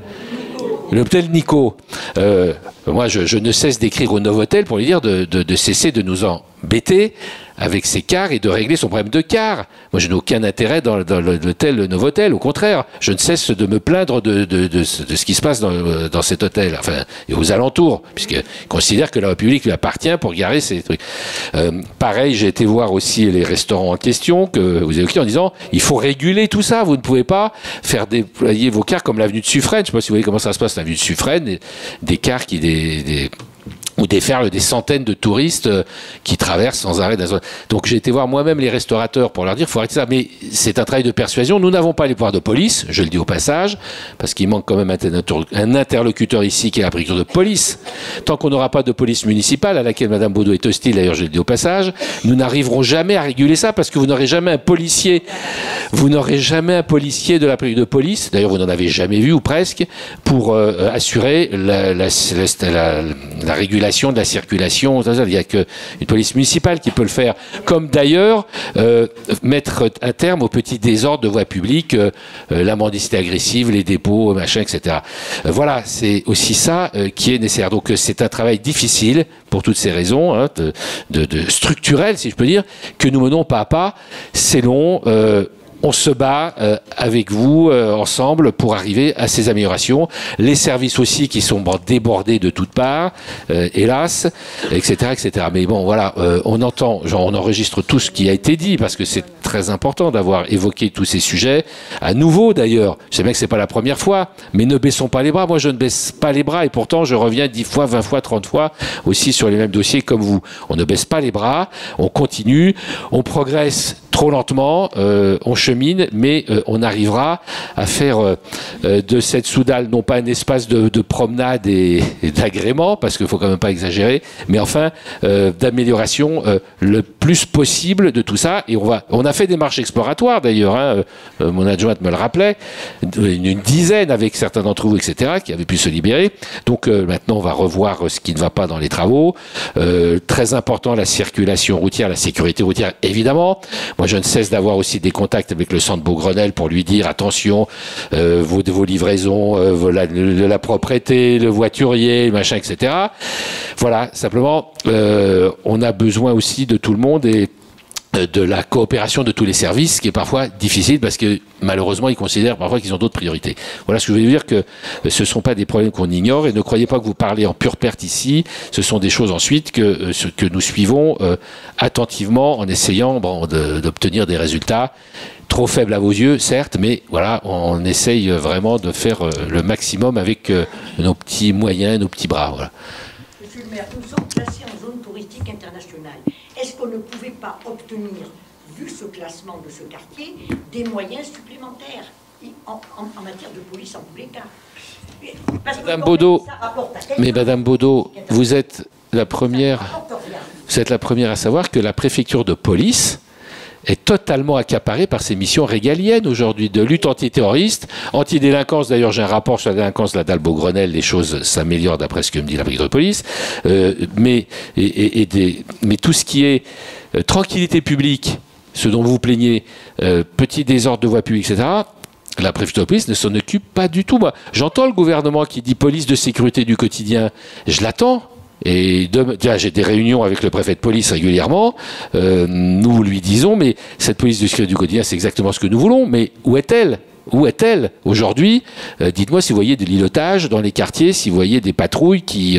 bon, il y en a quelques-unes peut-être quand même, et de M. Gomez aussi avec ses effectifs, qui malheureusement ne sont que des fonctionnaires de la ville de Paris, qui n'ont quasiment, excusez-moi de le dire, voilà, aucun pouvoir juridictionnel. Donc, ben voilà, c'est pour ça qu'il faut... Enfin, moi, je plaide pour une police municipale, que ces hommes qui sont là, que vous avez vu, hein, soient une police municipale. Simplement, il y a des résistances politiques, il y a des résistances administratives, tout ce qu'on veut. Nous plaidons, moi, je plaide depuis 2001, vous voyez, et je continue à le faire, pour la création d'une police municipale complémentaire de la police nationale qui a ses tâches de maintien de l'ordre. Vous voyez sur les Champs-Élysées ce qui se passe, de lutte anticriminalité, de lutte antiterroriste. Voilà, la préfecture de police aujourd'hui c'est ça, et on ne s'occupe pas des quartiers. C'est malheureux, mais c'est ce qui existe. Donc une police complémentaire qui aurait des pouvoirs renforcés en plus, et qui pourrait assurer ce qu'on appelle les tâches de tranquillité publique, voilà, qui vous intéressent. Et moi j'en ai besoin. Vous savez, si j'avais des patrouilles de policiers municipaux, les cars ils feraient pas long feu dans le coin. Et le centre Beaugrenelle, il serait aussi verbalisé assez régulièrement. Hein. Mais ça, la police ne fait pas ce travail. La mission de circulation, elle n'existe plus, la préfecture de police. Tous les effectifs ont été répartis ailleurs. Il n'y a plus de police de la circulation dans Paris. Regardez, je demande pour la place Cambronne, il y a des travaux. qui font des embouteillages très importants. Je demande qu'on mette un policier depuis le début des travaux. Je n'y arrive pas. Un policier, je n'y arrive pas. Voilà. Et quand vous saurez que parfois la nuit, dans le 15e, le commissariat n'est capable que de mettre un équipage de police secours pour un arrondissement de 240 000 habitants, plus peuplé que Bordeaux, voilà, on en est là. Il faut le savoir. Donc, excusez-moi, avant qu'ils viennent verbaliser l'écart, on n'est pas couché. Hein. Je reviens à l'attaque. Attendez, j'aimerais quand même. Attendez. J'aimerais rappeler non, que non, le quartier non, était un monsieur, quartier on va laisser la d'habitation. parole à d'autres personnes. Oui, le quartier était initialement prévu pour être habité et pas essentiellement réservé justement à ces cars de tourisme. Il est transformé en une gare routière et c'est bien pour ça, Monsieur Goujon, que je récidive dans l'idée d'une réunion sans prise de bec avec les différents participants, c'est-à-dire les riverains, le Novotel et Beaugrenelle. Ces gens ne sont pas capables de se mettre autour d'une table sans chercher une solution, on en tirera les conclusions. Mais pour le moment, je trouve incroyable qu'aucune réunion commune ne soit organisée. Alors, on a entendu, est-ce que ce serait possible que la dame ou le monsieur qui est là-bas, qui lève le doigt depuis un moment? On prend trois dernières questions. Monsieur le maire, alors, dans tout le sillage, je vais continuer quand même ma petite pierre dans le, comme on dit. Alors, savez-vous que Emma, monsieur le maire, ils font la livraison entre minuit jusqu'à 3 heures du matin. À chaque fois qu'on parle, ils nous menacent, c'est eux qui nous menacent. Celle de la grande récré, pareil. À chaque fois, on veut se concerter, discuter, la menace. Je vous appelle la police, ou alors les autres, ils se mettent avec la force, ils utilisent la force. Alors ces gens, il faut les arrêter, monsieur le maire. On n'en peut plus. Parce que sinon, les conséquences, c'est grave. Hein. Ça, c'est grave. Alors, ils viennent dimanche, 2h, 3h du matin. Mardi, minuit, 2h, 3h du matin. Jeudi, samedi, il y en a marre. Ce sont 4 mecs costauds. Alors, ils veulent utiliser les bras. Monsieur, vous avez déjà interpellé plusieurs fois à la mairie sur le sujet. On avait pris des contacts avec le directeur Emma, la grande récré. C'est un sujet qu'on a déjà abordé beaucoup, qui n'a pas à voir avec l'ordre du jour. Et en plus, monsieur, il y a des travaux actuellement sur l'impasse Keller qui vont aider à résoudre les problèmes des livraisons. Mais là, on peut pas. On paye combien? Et sur le point suivant, on parlera. L'impasse Keller, vous avez remarqué, il y a des travaux qui ont commencé. Oui, mais attendez. Et qui vont et qui visent à apporter une réponse au problème de livraison. Partout, tout ça, vous savez, c'est des travaux. Non, mais je sais. Mais en fait, on est en train de travailler sur la réfection de la chaussée, la réfection du trottoir. Les voitures, les camions rentrent dedans. Il y a des travaux du 22 octobre au 21 décembre sur l'impasse Keller. On essaie de faire face à ces problèmes-là. Pour ce qui est de vos contentieux avec la grande récré, avec Emma, on en a déjà parlé. On a déjà, nous, été en relation aussi avec les responsables. On a parlé de ça. Absolument. Et avec le directeur. On a pris contact. Monsieur, c'est pas le sujet de ce soir. On a encore la sécurité, on a encore la ligne 30 et les gens sont venus pour ça aussi. S'il vous plaît, il a accusé monsieur le maire autorisé à la responsable de Emma. Je l'ai contredit tout de suite, je dis c'est pas possible. Il a accusé monsieur le maire que c'est lui qui a autorisé ces livraisons sauvages. Je peux aller avec lui. Mais c'est pas au maire de... C'est pas grave ça. Si, je peux. Monsieur, maintenant ça va, on a compris le problème, il est noté. Vous savez qu'on va faire des travaux. S'il vous plaît, vous me laissez parler. Vous vous asseyez tranquillement. S'il vous plaît, vous pouvez me laisser parler, puisque vous m'avez mis en cause, donc vous vous asseyez tranquillement. Je contredis monsieur le maire. Je l'ai contredit. Mais monsieur, je m'en fous, je vous dis, moi je vais vous répondre. Donc vous arrêtez de parler. Je vais vous répondre pour vous dire que nous allons faire là des travaux qui sont programmés, que j'ai pu faire financer et programmé sur l'impasse Keller. C'est le point suivant de l'ordre du jour. Donc si vous voulez être un peu discipliné, ce qui paraît difficile dans cette assemblée, et de travailler sur le premier point de l'ordre du jour, la Soudal Beaugrenelle, c'est très simple. Quant à Emma, je ne sais même pas de quoi vous me parlez. Donc je connais la grande récré parce que j'ai eu beaucoup de problèmes avec la grande récré. D'accord. La grande récré, c'est un problème qui est récurrent. Nous mettons des bornes et tout ça pour empêcher, vous avez bien vu, que les camions puissent se garer, etc. Mais il faut mettre des obstacles anti-chars à peu près partout dans les rues pour éviter que les camions montent dessus. C'est très compliqué aussi. Non. Merci monsieur. On va passer peut-être aux questions suivantes. Merci de votre intervention. Merci de votre intervention. Ouais. Bon, alors c'est dangereux. Merci. C'est très très dangereux. Voilà. Mais simplement, on ne peut pas vouloir une chose et son contraire. Merci. Merci. Là, voilà, ça fait un moment que vous levez le doigt. Et après le monsieur, et on arrête les questions. Parler des travaux, parce que tout à l'heure, c'est vrai qu'il y a eu beaucoup de diagnostics qui ont été faits, mais je voudrais savoir s'il y a eu un cahier des charges très précis, comme on fait pour des grands travaux. Parce que quand je vois les plafonds, comment ils ont été peints dans les rues souterraines, les peintres ont pas mal travaillé en soi, mais il y a des joints de dilatation entre les dalles. Bon, ils n'ont pas été traités. Il y a donc des raies noires qui apparaissent tous les temps de mètre. Il y a les chemins de câble qui sont vraiment grossiers, qui, je pense, datent de l'ancienne période. Je ne sais pas s'ils vont être réutilisés, mais on aurait pu imaginer quelque chose de plus léger. On a gardé tous ces vieux trucs partout, si bien qu'à part le coup de peinture, il n'y a pas eu un travail soigneux de penser, comme on peut faire dans des travaux de rénovation pensés, comme Madame Baudot, en fait, disait. Donc les diagnostics, ah oui, ça, on a vu. Mais il n'y a jamais eu un cahier... Enfin, je suppose qu'il y a un cahier des charges, comme pour tous travaux, très précis, où on peigne les plafonds, les murs, les sols. Eh bien, je ne comprends pas comment ces plafonds ont été peints. La peinture, elle n'a pas été mal faite par ces peintres, on ne peut pas dire, mais on n'a pas fait les plafonds par exemple, de l'accès pompier, de la tour reflet, alors qu'ils étaient juste à côté. Il suffisait de pousser l'échafaudage, il y en avait à peine pour une journée. Les chemins de câble n'ont pas été déposés. Les joints de dilatation, je répète... Quelle est votre question? Mais je trouve que c'est des travaux qui ne sont pas des travaux, c'est du badigeonnage. Je ne comprends même pas comment il y a 1 100 000 € derrière ça. C'est impensable. On a dépensé 100 000 € pour un maître d'œuvre en électricité. C'est lui qui a fait le schéma électrique quand le centre commercial a été rénové. Je me rappelle des réunions de quartier, 100 000 € d'honoraires. Qu'est-ce que ça comprenait? Il avait conçu le truc et ça devait être étendu à toutes les rues Soudal. Mais enfin, on n'imaginait pas qu'on allait planter un éclairage sans traiter toutes les parties connexes. Pour moi, c'est un travail qui n'en est... Ça s'appelle pas une réflexion, ça s'appelle un badigeonnage. Je comprends même pas qu'on puisse dire qu'on a voté un budget participatif pour un résultat aussi, amateur. C'est pas un travail de fond qui est fait. Ça va durer 3 fois rien, ce travail. Enfin, on a tout noté, madame. Merci de votre... Non, mais Et on va prendre une dernière question. Vous allez avoir la réponse. Une dernière question. Il y avait un monsieur qui avait levé le doigt. Voilà, monsieur. Que c'est des travaux qui n'en sont pas.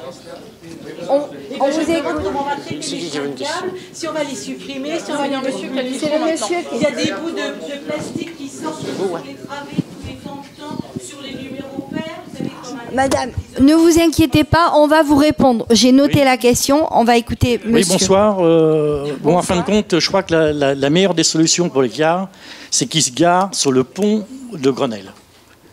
Parce que, bon, pour l'instant, ils sont sur la piste cyclable rue Lillois. Il n'y a personne qui bouge. Il n'y a personne qui bouge. Et c'est interdit, rue Lillois. Mais ils sont là. Eh ben, c'est pareil que la rue Lillois, c'est une piste cyclable.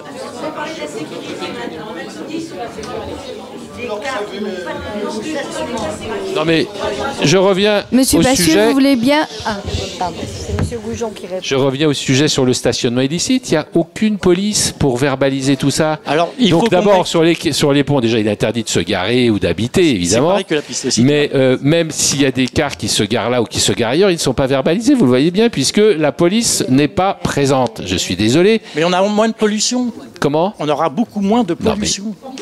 Non mais il y a une interdiction générale de se garer sur les ponts. C'est comme ça, comme on n'a pas le droit d'habiter sur un pont. Par exemple, on envisage...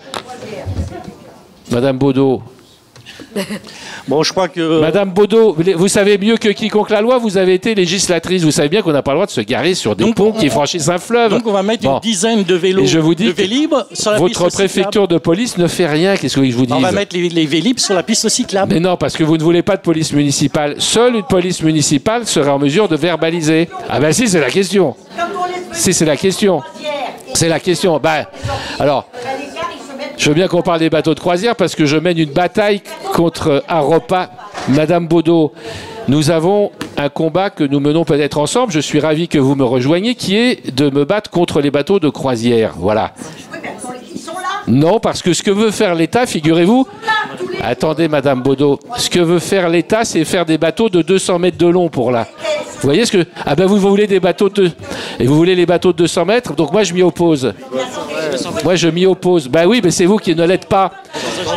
Bien sûr, on va y aller à la nage. Bon, je pense qu'il faut mieux revenir. Madame Baudot anime le conseil de quartier, c'est très sympathique, ça ne fait pas avancer grand-chose. Mais moi, je vous dis que sur les ponts, oui, mais d'accord, je vous dis que ça ne sert à rien de dire qu'on va garer les cars sur les ponts, puisqu'il y a une loi qui interdit ça, donc ce n'est pas possible. Mais je sais, mais monsieur, c'est une loi nationale. Qu'est-ce que vous voulez que je vous dise? Qu'est-ce que vous voulez que je vous dise? Il y a une loi qui interdit, pour des raisons assez évidentes d'ailleurs, que des véhicules se stationnent sur les ponts. Donc vous ne pourrez... Mais oui, mais lui veut qu'il soit sur les ponts, justement. Mais vous ne voulez pas.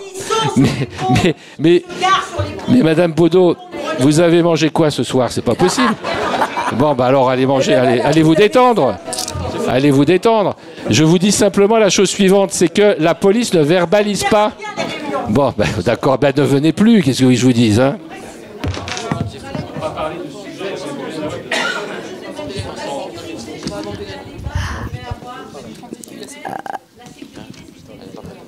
Oui, mais on va passer d'abord au point ligne 30. On va donner la parole à Madame Pouget sur la ligne 30, dont l'intérêt est qu'elle va traverser notre quartier, ce qui n'était pas le cas jusqu'à présent. Voilà. Et ensuite, on passera à la sécurité. Madame Pouget, vous avez la parole. Bonsoir, Madame Pouget. Donc, je suis responsable du développement territorial et institutionnel du 12e au 20e arrondissement. Et je suis ravie, enchantée que vous m'ayez conviée ce soir. Donc, je vais prendre la parole, mais très peu de temps, ne vous inquiétez pas là-dessus. 5 minutes, pas plus. Pour vous présenter donc le projet de la ligne 30. Alors, sur ce projet-là, tout ce qui ça concerne en fin de compte la restructuration du réseau bus, qui est un projet qui est en fin de compte piloté et financé par la région Île-de-France Mobilité, et la RATP va l'exploiter. Donc à ce titre-là, je vous fais la présentation, sachant que ce n'est pas bien sûr la RATP qui a été à l'origine de cet itinéraire, mais nous avons été associés, de même que bien entendu les services techniques, et donc je vous la présente ce soir. Je ne sais pas si vous voyez bien les couleurs. J'ai essayé de dissocier. Alors la ligne 30 existe déjà aujourd'hui, hein. Elle va de Gare de l'Est jusqu'à Trocadéro, et demain, en fin de compte, ce qui est en bleu, en fin de compte, de Gare de l'Est à Pigalle, en fin de compte, cette partie-là de la ligne 30 va être remplacée par la ligne 54. Ils ont essayé à ce moment-là, l'objectif était de dédoubler ce tronçon, et donc du coup, comme la ligne est plus courte, ça permet de la rallonger et de pouvoir la faire arriver jusqu'à l'hôpital Georges Pompidou. Voilà, et en effet, elle va passer chez vous, dans le 15e, et elle fera donc la jonction avec le 16e arrondissement. Alors, au niveau des arrêts, c'est vrai que vous ne voyez pas forcément, donc je vais vous le lire pour chez vous. Alors, quand on arrive en fin de compte, donc de Pigalle, Trocadéro, là, bref, ça arrive sur votre arrondissement, donc ça le passe par les arrêts, donc Varsovie, Tour Eiffel, Birakem, Bibliothèque Alain Chédid, Linois et Meuriot, Pont de Grenelle, Javel, Gauchy, Parc André Citroën, Place Ballard, Le Blanc d'Elbar, rue Leblanc, et puis l'hôpital. Voilà. Alors, en partie, à un moment donné, ça rejoint le 88 quand vous sortez sur, du coup, quand vous êtes, comment dirais-je, sur le quai de Grenelle. Voilà, tout à fait. Vous voulez nous la donner en détail, le tracé en détail? Alors, bien sûr, hein, je la remets à la mairie, tout à fait. Par contre, il y a aussi un site très très intéressant, je trouve, à aller voir sur Île-de-France Mobilité. Donc Île-de-France Mobilité, là à ce moment-là, vous allez directement sur la restructuration du réseau parisien, et vous avez une carte interactive qui est très, je trouve, intéressante, avec la carte actuelle des lignes de bus et la carte future des lignes de bus, et vous avancez comme ça et vous grossissez au fur et à mesure, et vous avez à ce moment-là les RUF avec un certain nombre d'arrêts. Non, mais on voudrait savoir quand elle est dans le quartier, madame, par où elle passe et où sont les arrêts. La question, est-ce qu'elle passe sous la dalle? Alors, j'ai une général, qu'est-ce qui a conduit la RATP à créer cette prolongation de la ligne? Qu'est-ce qui a décidé Île-de-France Mobilité à ce moment-là? Dites-nous ce qui a été pris comme principe général et pourquoi. Parce que nous, on est très contents d'avoir une ligne de bus supplémentaire. Je pense, oui. Voilà. Surtout quand on parle en ce moment des transports en commun qui manquent un peu partout. Ça manquait en plus, là. Hein. Voilà. Oui. Donc, si vous voulez, très bien, mais dites-nous un peu pourquoi cette ligne, pour amener qui ou quoi. D'accord. Je ne sais pas si j'arriverai à être aussi précise, mais en tout cas, je vais essayer. Voilà.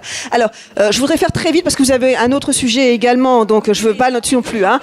D'accord là-dessus. Alors, le réseau parisien, il est très ancien, hein, puisque après la Seconde Guerre mondiale, il y a eu un développement. Et il suffit de vous regarder la carte bus de Paris, c'est assez impressionnant. Vous regardez sur les 4-5 premiers arrondissements, vous avez à ce moment-là une multiplication de couleurs avec plein de lignes. Et puis, ces lignes-là n'ont pas bougé depuis des décennies. Et en fait, quand vous arrivez sur les arrondissements limitrophes, en fin de compte, hein, le 12e au 20e, eh bien là, vous avez des territoires entiers où aujourd'hui, il n'y a pas de ligne de bus, alors qu'en fait, il y a eu, on voit bien, de plus en plus de densité avec justement des logements, des écoles, des entreprises. Et donc, il y a eu un vrai besoin par Île-de-France Mobilité de pouvoir à ce moment-là mieux répartir. Donc, ce qu'on appelle le Grand Paris des bus, qui va être mis en œuvre au printemps 2019 à ce moment-là. Et vous avez aussi la création de 4 lignes supplémentaires à l'intérieur de Paris.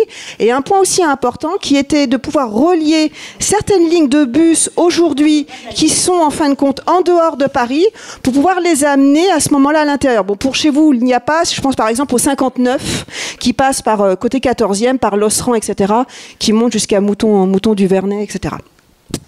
Pour la ligne 30. Alors, la ligne 30, en fin de compte, il y a un point déjà très important, c'est que quand vous regardez de toute façon là où elle passe sur le 15e arrondissement, notamment sur la partie Quai de Grenelle qui va là-dessus, sur les arrêts de Biraken, Bibliothèque, Alain Chédid, etc., vous n'avez pas d'offre de transport aujourd'hui. Donc, il y a un vrai besoin de pouvoir à ce moment-là mettre une ligne de bus.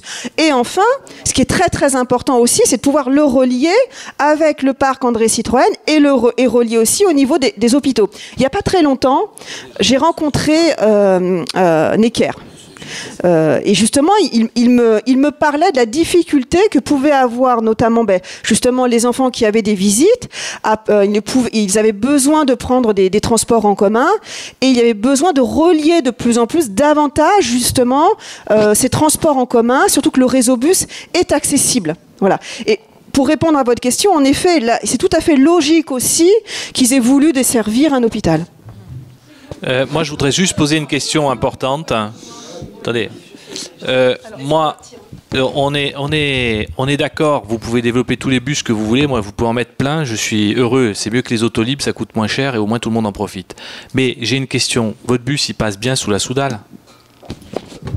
L'itinéraire passe en effet sur la rue du Théâtre Linois. Donc, est-ce que vous pensez, parce que là je vais interpeller Monsieur Passieux, est-ce que vous pensez raisonnablement, je crois que c'est la 2e ligne qui passe sous la Soudal, il y en a une autre qui est prévue, de mémoire c'est la 70 ou quelque chose comme ça. Mais est-ce que... Non, enfin bon bref, non. En attendant on va dire que cette ligne-là va passer sous la Soudal. Oui. Est-ce que vous pensez raisonnablement que les bus, aujourd'hui, vu l'état de la circulation sous la Soudal, vous allez pouvoir passer avec les bus. C'est pas vous que je pose la question, c'est à Monsieur Passieux. Je vais répondre parce que je suis l'exploitante aussi côté bus. Je vous le dis tout de suite, vous allez avoir je vais vous donner gros tout de suite, problèmes. Je vais vous donner tout de suite la réponse. Je comprends que vous ayez cette interrogation-là, mais regardez au regard du réseau d'offres de transport bus que nous avons sur certains sites également, territoires également aussi, qui sont extrêmement concentrés. Oui, par ailleurs, il y a eu des réunions préparatoires avec la police, la direction de la voirie également, la RATP là-dessus, et ça a été acté. Donc, non, mais madame, là-dessus, madame, moi je suis d'accord avec vous, mais quand je vois que je peux pas passer avec mon taxi quand je rentre le soir d'Orly, le bus, ça va être C'est un truc incroyable. Je veux bien, on va se retrouver dans quelques temps. Moi, je vous dis que votre bus, il va pas passer. Moi, je suis content qu'il passe, le bus sous la Soudal. J'ai aucun souci. C'est très bien parce que la circulation, là, il va falloir la faire. Mais actuellement, avec le plan de circulation sous la Soudal, votre bus, il passe pas. Moi, j'ai des problèmes d'accès à la Tour Reflet en taxi. Alors il y a des projets. Alors là-dessus, on parle. Ça va peut-être pas forcément vous plaire à tout le monde. Hein, à un moment donné, il faut aussi. On parle de répression. Hein, et avec la ville, justement, nous travaillons en étroite collaboration pour développer ce qu'on appelle la vidéo-verbalisation, y compris sur nos bus. Ce qui veut dire que là, en effet, à un moment donné, il faut faire de la répression, et ça veut dire en effet, voilà, passer par là pour nos bus. Voilà. Il y a également aussi tout un travail actuellement, nous avons développé aussi un partenariat. Nous avons ce que nous appelons le CRIF, c'est en fait le centre de régulation des lignes de bus. Et dans ce cadre-là, en fin de compte, nous avons un superviseur en lien justement aussi avec la DPSP pour mieux travailler justement les endroits qui peuvent également bloquer et actionner à ce moment-là un certain nombre de principes. Voilà, c'est pas forcément un point. Pardon ? Alors, il faut savoir que côté offre bus, là nous avons, je pense, de très bonnes nouvelles à pouvoir vous annoncer, parce que nous allons être quasiment le premier réseau européen d'ici 2024-25 à avoir une ligne de bus 100% propre. Et donc nous avons, par IDFM, il y a déjà une commande de plus de 1000 bus électriques qui est passée. Il y a déjà 2 lignes qui sont en électrique, je pense notamment sur les lignes de l'Est parisien. À la fin 2019 également aussi, il y a le centre bus de Corentin-Jourdan, qui est dans le 14e, qui achèvera son travail de transition pour accueillir des bus électriques. Et par la suite, à partir de 2020-2021, je dirais de façon croissante, hein, il y a 3500 bus, quelque chose comme ça, hein, au niveau global, et pour arriver sur 2025 à avoir 100% de bus propres. Madame, expliquez-nous pourquoi il y a l'arrêt 23 à Birakem. Ensuite, on arrive, vous tournez à gauche, il y a un arrêt 28, 29 et 30. Mais pourquoi vous passez là? Qu'est-ce que c'est que ce truc-là? Pourquoi vous n'allez pas tout droit? Pourquoi vous voulez absolument venir sur la dalle? Sous la dalle, oui. Bah, j'imagine que là, ça a été, il y a une demande qui a dû être faite au vu du flux. Non, mais non, on comprend, mais au vu. La demande. Alors, il s'agit donc l'ensemble de la restructuration du Grand Paris. Il y a eu un certain nombre de réunions préalables où il y avait Île-de-France Mobilité et la ville de Paris à ce moment-là pour travailler sur l'ensemble de ces itinéraires. Mais écoutez, je veux bien qu'on parle du Grand Paris, mais pour faire ça. Vous savez, je vais dans d'autres. Madame, je rigole. Madame, je rigole pas et j'essaye de vous répondre le plus calmement possible, et je voudrais en retour que vous ayez ce même respect que j'ai envers vous. Je répondrai sans, s'il vous plaît, madame. Sinon, moi, je pose le micro, je m'en vais. Soit on essaye de calmer là-dessus les choses, soit on arrête tout. Simplement, je vous dirais que dans d'autres réunions publiques où je me rends, où il y a en effet ce type de structure, il n'y a pas de bus qui passe à ce moment-là, je me retrouve face à des riverains du conseil de quartier qui me demandent mais pourquoi, alors même qu'il y a une structure de ce type-là, il n'y a pas une offre correspondante à un moment donné. Oui, mais là c'est le contraire. Là justement, il n'y a aucun besoin que l'autobus vienne ici. Il y a 3 stations d'autobus, vous mettez 3 stations, la 28, la 29 et le 30, pratiquement. C'est votre opinion. Bah écoutez, alors montrez-le à tout le monde, et tout le monde va regarder 28, 29 et 30. Bon, est-ce qu'il serait possible d'avoir un contact RATP qu'on donnerait à l'Assemblée? Ben, je pense que là, j'imagine que la mairie pourra le mettre peut-être sur le site, vous permettant à ce moment-là d'avoir accès. Et encore une fois, quand on m'a demandé, parce que d'habitude je n'interviens pas pour présenter ces itinéraires. Puisqu'en fin de compte, c'est assez délicat pour la RATP de présenter un itinéraire sur lequel, en fin de compte, qui est décidé par Île-de-France Mobilité. Voilà. Mais nous avons à cœur, RATP, d'être au plus près de vous et d'expliquer, de présenter ce qui se passe. Voilà. L'inconvénient, c'est que je me retrouve aujourd'hui à pouvoir donner des réponses sur lesquelles, madame, je ne peux pas en effet vous répondre pourquoi tel itinéraire, etc. J'essaye là-dessus de me mettre à la place d'Île-de-France Mobilité et de comprendre pourquoi, en effet, ils ont essayé de passer sur tel et tel itinéraire. Voilà. On va essayer de passer au point sécurité. Vous viendrez nous voir après pour que vous ayez un contact sur ce problème de RATP. C'est bien parce qu'on refait la chapelle Sixtine.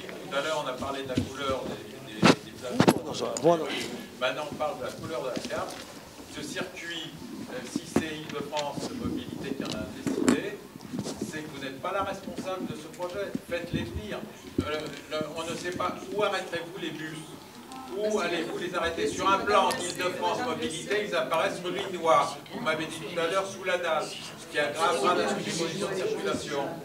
Donc on peut glisser surtout, on va parler aussi des fleurs, des bacs à fleurs, on a commencé à parler des couleurs. Bon, il faut absolument qu'on passe au point sécurité. On remercie Madame Pouget pour son intervention.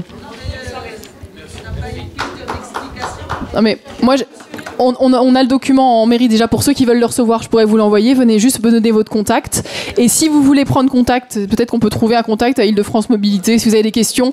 En tout cas, si vous voulez recevoir le PowerPoint et éventuellement poser des questions, venez me voir à la fin et je prendrai votre mail pour vous l'envoyer et vous donner un contact. Voilà. Parce que là, il reste une demi-heure pour le sujet sécurité qui, je pense, intéresse aussi. Moi, je vais juste te dire un truc idiot, mais le passage d'un bus dans la rue Robert de Flers, ça peut amener forcément à nettoyer le problème des autres bus. Parce que là, oui, je pense que c'est presque une bonne affaire à ce point de vue. Mais vidéo verbalisée, oui, c'est possible, oui. D'un seul coup, les autorités vont. Parce que si l'écart empêche le bus de passer, ça risque de poser problème et du coup, peut-être qu'on va plus facilement dégager l'écart aussi.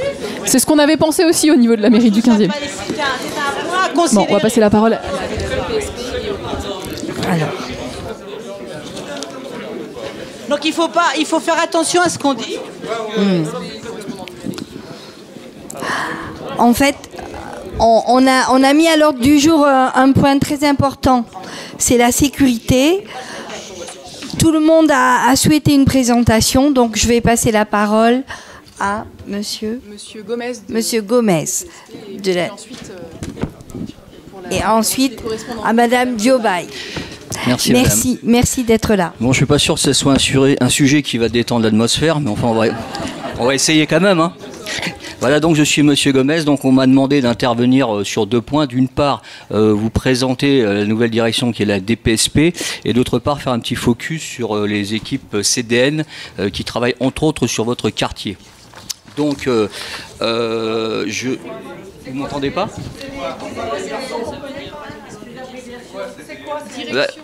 On va y venir, laissez-moi finir mon introduction déjà. Je vais... correspondant de nuit.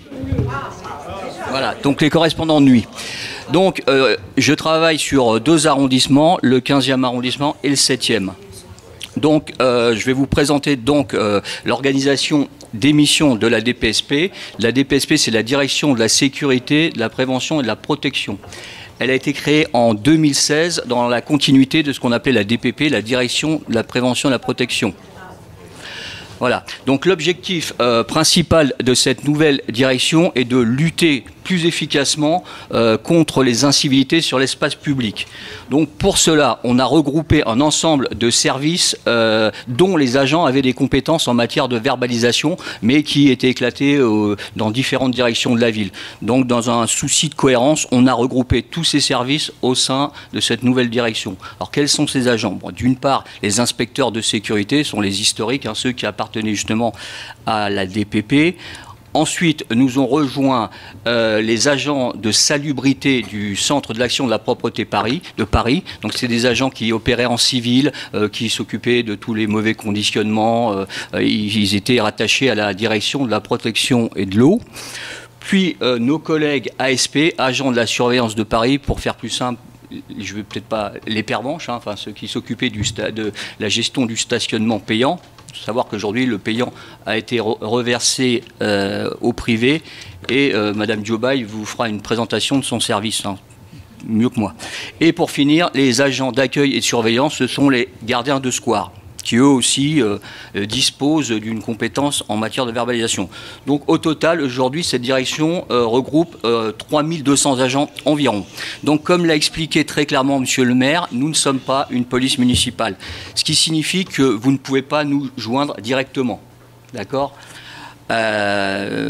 Mais néanmoins, on travaille quand même dans le domaine de la tranquillité publique, et pas de l'ordre public, puisque l'ordre public, c'est bien sûr une prérogative de la préfecture de police. En circonscription, nous avons deux types de missions. D'une part, la sécurisation des équipements municipaux. Cette mission, on travaille depuis des années dessus, les stades, les gymnases, tout le patrimoine de la ville. Nous sommes compétents pour travailler, pour sécuriser le patrimoine de la ville et ses personnels. Et la deuxième mission, qui est devenue prioritaire, la lutte contre les incivilités sur l'espace public. Alors, qu'est-ce qu'une incivilité? Donc, nous, on travaille beaucoup, les épanchements d'urine, les déjections canines, les jets de mégots, les abandons, les dépôts sauvages, les nuisances sonores. Voilà. Donc, je ne vais pas... Oui, je répondrai à vos questions tout à l'heure. Je ne vais pas vous assommer avec des chiffres. On a fait à peu près 10 000 contraventions l'année dernière sur ces incivilités. Donc il faut savoir à peu près quand même 10% du volume de contraventions qui ont été dressées sur l'ensemble de Paris. Donc les agents sont actifs. Voilà. Donc d'habitude je fais une présentation avec le commissaire de police et il a lui pour habitude de présenter un peu son commissariat et son organisation. Alors je vais limiter et je vais vous présenter l'organisation d'une circonscription territoriale. Donc il y a le chef de circonscription avec son adjoint, Monsieur Michaud, qui est assis au fond, qui a souhaité m'accompagner parce qu'il avait senti que ça pouvait être dangereux. Voilà.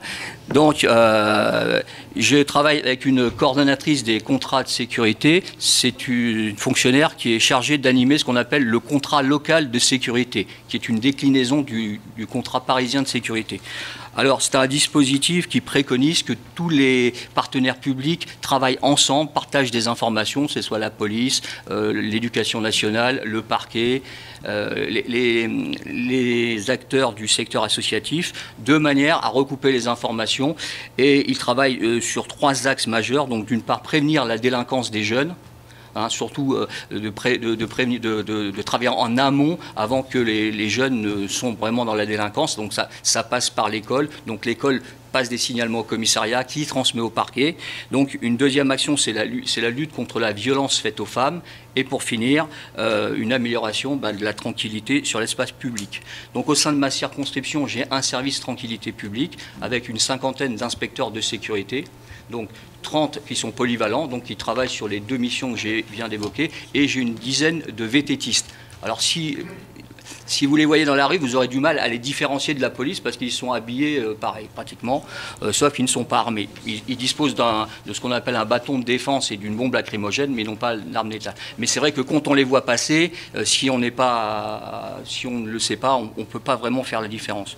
Donc j'ai également une brigade qui s'occupe des missions auprès des publics fragiles et notamment, là c'est important, je l'évoque à chaque conseil de quartier, un service qui s'occupe de procéder aux accompagnements de personnes âgées qui souhaitent aller faire des retraits d'argent.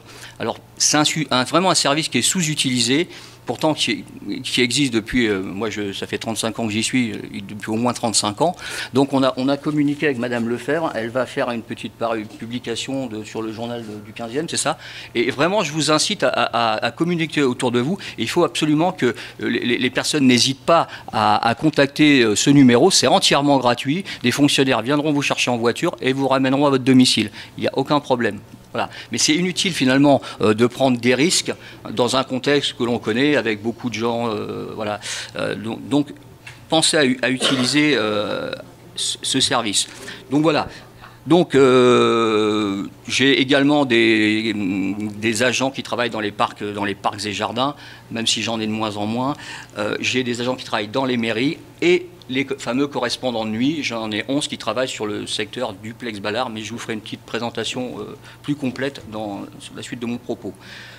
Donc voilà, donc ce qu'il faut retenir, c'est que de toute façon, on travaille au-delà de nos missions en étroite collaboration avec nos partenaires que sont les directions de la ville, le commissariat de police et bien évidemment la mairie. Je suis en relation journalière avec M. Martinez, que vous devez connaître, et M. Pinet.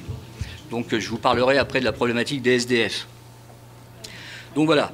Donc ce qu'on fait, on se concentre vraiment à apporter systématiquement une réponse opérationnelle concrète à toutes les demandes qui nous sont faites. C'est-à-dire qu'on ne va pas se disperser à droite, à gauche. On a énormément de plaintes et de demandes, donc on envoie les équipages et ils amènent des éléments de réponse. Voilà pour ce qui concerne un peu la présentation de la DPSP, une partie de la présentation, mais surtout celle qui concerne la circonscription. Donc dans un deuxième temps, maintenant je vais vous parler des correspondants de nuit. Donc les correspondants de nuit, ils sont installés aux 55 rues de la Fédération. Il y a 11 agents. Donc ils existent environ depuis 10 ans. Et au début, on les avait installés sur un tout petit périmètre, c'était le périmètre duplex. Parce qu'on avait considéré qu'il était intéressant de mettre, ce sont des médiateurs de rue en fait, ce ne sont pas des fonctionnaires qui ont un pouvoir répressif, donc ils sont là vraiment pour faire de la médiation. Donc on les avait mis sur ce tout petit périmètre parce qu'on avait considéré que c'était utile, qu'ils créent du lien, qu'ils soient vraiment connus de tous. Sauf qu'au bout d'un moment, ils ont fini un petit peu par tourner en rond, par grenouiller. Et comme la délinquance, elle est fluctuante et elle ne reste pas toujours au même endroit, au bout d'un moment, on s'est aperçu qu'il y avait beaucoup de problèmes aussi sur Ballard, sur le secteur Ballard, Cévennes. Et donc, monsieur le maire nous avait demandé s'il était envisageable de procéder à un agrandissement du secteur. Ce qui a été fait, donc aujourd'hui, ils travaillent sur duplex, mais ils descendent jusqu'à Ballard. Leur secteur de maraude fait à peu près 2,5 km de longueur. Donc voilà. Donc, quelles sont leurs missions? 3 types de missions. Donc la veille technique résidentielle, c'est-à-dire qu'au cours de leur maraude, ils signalent toutes les anomalies qu'ils rencontrent sur l'espace public. S'il y a un problème avec un trottoir, s'il y a un trou, s'il y a un potelet qui a été décelé, s'il y a un panneau qui... Voilà. Donc là, ils font remonter l'information et nous, on signale à nos partenaires, à la DVD, à la DPE. Donc ils ont également une mission de veille sociale. Donc ils sont très à l'écoute des personnes en état de précarité. Avec l'hiver qui va arriver, ils vont être confrontés à la problématique des SDF qui dorment dans la rue. Donc vraiment, on leur demande d'être extrêmement vigilants et de passer les informations et de diriger ces gens-là vers les services sociaux. Et la dernière mission, c'est de résoudre les petits conflits sur la voie publique dans la mesure de leurs possibilités. Il faut savoir quand même que sur le 15e arrondissement, vous avez de la chance parce que ce sont des médiateurs qui sont quand même assez costauds. Ça a son importance. C'est-à-dire qu'ils n'hésitent pas à être dans le dépassement de fonction, à intervenir même des fois au-delà de ce qu'ils pourraient faire. Donc ça, c'est intéressant et nous, on les utilise. Comment ? Voilà. Voilà. Donc, pardon. Alors, ils ont 2 horaires. Ils travaillent de 14 à 22 heures sur la période hivernale et de 16 heures à 22 heures sur la période estivale. Non. Non, mais après, il n'y a plus vraiment... Non, mais après, on passe sur une autre problématique, madame. Après, vous avez des effectifs de la DPSP de nuit, vous avez la police, vous avez la BAC. Vous savez, eux, ils ne sont pas là pour faire... Je vous l'ai dit, ils ne sont pas là pour faire de l'ordre public. Voilà. Donc, ils sont là, il faut qu'il y ait du monde dans la rue pour que ça soit intéressant. Attendez, je finis, après vous poserez toutes les questions que vous voulez. Donc voilà, donc ces agents rendent des comptes, évidemment, tous les soirs lorsqu'ils rentrent, ils produisent ce qu'on appelle une main courante, où ils ont des points de passage et ils signalent tout ce qu'ils ont constaté. Cette main courante est distribuée, est envoyée tous les matins au commissariat, à la mairie et à nos partenaires. Donc voilà, donc évidemment... contrairement aux inspecteurs, ils sont joignables. C'est-à-dire que vous pouvez les joindre sur un numéro de téléphone. Voilà. Contrairement aux inspecteurs, je vais vous donner le numéro tout à l'heure. C'est-à-dire que si vous constatez un petit désordre, hop, vous les appelez et ils viennent. Lorsqu'ils sont dans leur périmètre d'intervention. Donnez-nous les numéros. Oui, je vais vous le donner tout à l'heure. Est-ce qu'on est en complexe, Ah bah, si, ils interviennent sur votre secteur. Oui, oui. Alors, moi, j'aurais 2 questions. Je vais être très bref. Combien de contraventions vous avez mis dans le quartier Beaugrenelle? Parce que ici, c'est le conseil de quartier Muriot-Zola, et en plus, ce soir, on parle de Beaugrenelle. Donc, combien de contraventions? Parce que vous avez parlé de contraventions sur les nids de poules, sur les constats de nids de poules et les contraventions sur les comment ça s'appelle, les voitures, enfin les saletés, les insalubrités, etc. C'est sur les problématiques de salubrité, c'est l'épanchement d'urine, injection clinique de mégots. Sous la dalle Beaugrenelle, vous avez dû en mettre beaucoup, parce qu'il y a beaucoup d'urine. La deuxième question que j'ai, c'est est-ce que vous intervenez sur Beaugrenelle, puisqu'a priori j'ai compris que votre quartier il était plus un peu vers le haut, et est-ce que vous intervenez sur Beaugrenelle, à savoir sur la dalle et sous la sous-dalle? Non, pas sur, donc sur Beaugrenelle. Non, mais la dalle Beaugrenelle, c'est privé. On est d'accord. Ah non, c'est pas privé. Bah, c'est semi-privé. Oui, bah, d'accord. Oui, mais c'est semi-privé. Donc nous, ce qui nous intéresse, c'est ça ce soir. Oui, mais je sais bien que ça vous intéresse. Parce que si vous nous donnez votre numéro de téléphone, il va circuler dans toutes les tours. Oui. Alors les CDN, justement, on a demandé aux CDN d'aller sur la dalle et ils y vont. Les correspondants de nuit. Je sais pas. Vous avez les responsables de la SEM là, je sais pas. J'ai eu très peu de temps. C'est une information qu'on nous a communiquée récemment. Ah oui, excusez-moi. Je disais que c'est une information qui nous a été communiquée récemment. Voilà. Mais lorsque les coordinateurs ils font leur ronde, il n'y a pas eu de retour sur les actions menées. Voilà. Donc nous ne le savions pas. Voilà. Non, mais nous, on a une liste d'envoi. Moi, ma direction me dit, vous envoyez les mains courantes au commissariat. Voilà. Après, j'envoie pas les mains courantes à tout le monde. Vous voyez ce que je veux dire? Donc là, on le fait. Et encore une fois, comme c'est semi-privé, ils sont là carrément dans le dépassement de fonction. Je veux dire, ils y vont aussi pour rendre service, mais je peux pas non plus leur dire, c'est comme pour les inspecteurs de sécurité. Là où ils n'ont pas de compétences, s'il y a quelque chose, si ça se passe mal, je serai redevable. Si vous voyez ce que je veux dire? Les gens travaillent dans leur cadre de compétences. Vous mettez des contraventions quand... Alors, par contre, c'est effectivement, nous, vous me parlez sous la dalle. Effectivement, là, s'il y a un spot où ça urine, là, moi, je vais monter. Toute la sous-dalle. Pardon? Tout le monde pisse sous la sous-dalle. Et vous vous promenez, vous allez sentir l'odeur. Et il y a ça, et donc vous mettez des contraventions aussi sur tout ce qui est poubelle, etc. Alors, bien sûr, on peut faire les poubelles, mais on nous a demandé vraiment de nous concentrer sur les 5 items que je vous ai dit là. C'est-à-dire, on fait beaucoup de jets de mégots, on fait des épanchements d'urine, on fait les gros embarras de la voie publique, les dépôts sauvages. Alors moi je vous invite à venir tous les matins au Novotel, sous la Soudal, et vous allez faire fortune. Bah parfait. Alors moi ce que je vous invite, par contre ce que je vous invite à faire, c'est de me signaler ces spots, parce que pour vous répondre, Monsieur, par exemple, je vous le signale officiellement ce soir devant tout le monde. Je vous invite demain matin. Si vous voulez, on peut prendre rendez-vous demain matin à 6h. Moi, je suis debout. Vous descendez au Novotel et vous alignez. D'accord. Mais moi, comme je vais rentrer à minuit, je ne serai pas demain à 6h au Novotel. Voilà. Non, mais par contre, on va envoyer du monde parce que nous, on cherche justement. Oui, non, mais on va envoyer. Voilà. Nous, si vous voulez, tout l'été, écoute. Tout l'été, on fait des missions en dépassement d'horaire jusqu'à 2h du matin et justement, on cherche les spots à épanchement d'urine. Monsieur, le quartier sous la dalle, c'est l'insalubrité. Voilà. D'accord, on va voir. Donc, excusez-moi, mais sous la dalle, on est sur le domaine public. Ouais, d'accord, ok.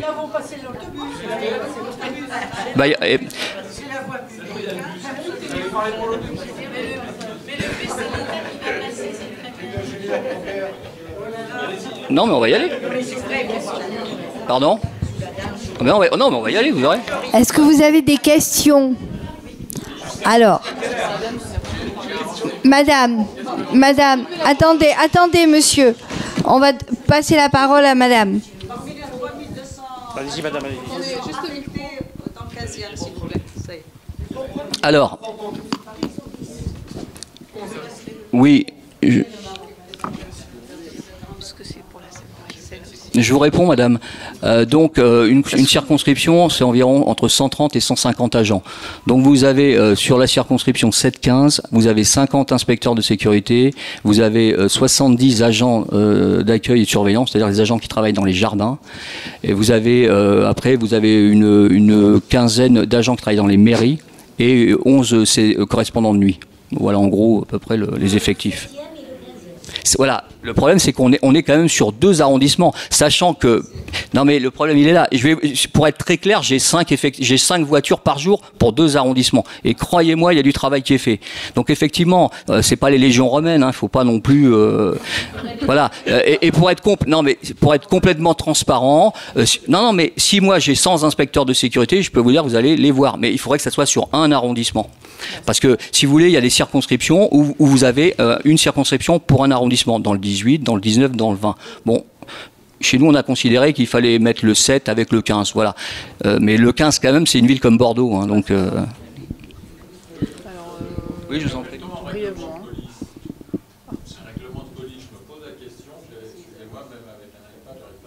Un règlement de police. Alors, nous, nos agents sont des agents chargés d'un service de police, c'est-à-dire qu'ils sont là pour réprimer les arrêtés de police du maire. C'est-à-dire quand la maire promulgue un arrêté, nos agents sont en capacité de le faire appliquer. Alors, moi, je suis pas un juriste, je peux pas. Alors. Sur la dalle, voilà, je vais vous dire exactement. La dalle, alors, la dalle est propriété de la SEM avec une ouverture au public. Voilà.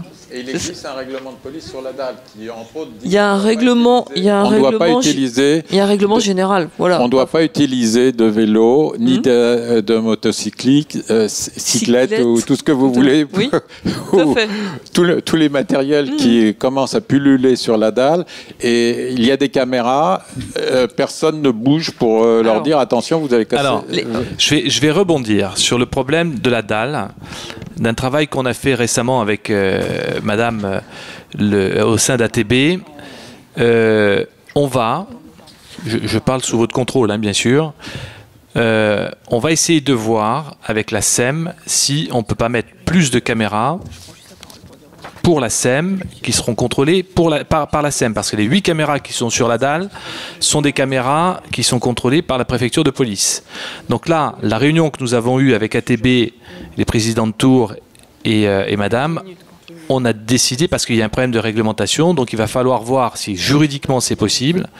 Après, il va falloir le financer, etc. Enfin bref, voilà. On a avancé dans nos démarches avec la SEM pour pouvoir mettre des caméras sur toute la dalle. Alors, voilà. C'est vrai que... Mais il existe 2 caméras, l'une à côté de l'autre, à côté du centre commercial, l'une qui est ville et l'autre... ville, je sais pas, qui est de l'autre côté, et une qui est centre commercial. Oui. Alors je peux vous dire qu'au pied de ces 2 caméras, ça deal sérieusement. Alors je me demande moi, les caméras de comment dirais-je, qui sont au centre de Beaugrenelle, ça j'en sais rien. Moi, tout ce que je sais, c'est que à l'époque, quand moi je suis arrivé il y a 4 ans, la mairie avait décidé de 16 caméras. Il y en a eu 8 qui ont été mises au Perruchot et 8 qui ont été mises à Beaugrenelle. Donc on s'est battu pour les avoir, ces caméras-là. Maintenant, ça, c'est les caméras préfecture de police. Je ne sais pas, après, les caméras de comment dirais-je, du centre Bourgonel, ça, c'est autre chose. C'est le centre qui fait ce qu'il a envie de faire. Là, l'idée, il y a un problème juridique sur la dalle. L'idée, c'est qu'on puisse essayer de voir comment on peut travailler pour mettre des caméras partout. Parce que vous le savez pertinemment, quand vous mettez des caméras, en principe, le dealer, il ne va pas se mettre sous les caméras. Non, mais là, vous parlez, monsieur, vous parlez d'une caméra qui est gérée par le centre Beaugrenelle. Le centre Beaugrenelle... Il y a une caméra Beaugrenelle et une caméra ville. Alors, c'est une caméra préfecture de police. Qui se trouve juste dans l'espèce de couloir entre l'hôtel et le centre commercial. Là, normalement, les dealers qui s'installent sur les marches... Sur la dalle comment vous expliquer le passage où vous avez les fleurs dans des bacs rouges juste entre le Novotel partie basse et le centre commercial. Ils s'installent là. Il y a un type qui vient en moto et qui sert tout le monde.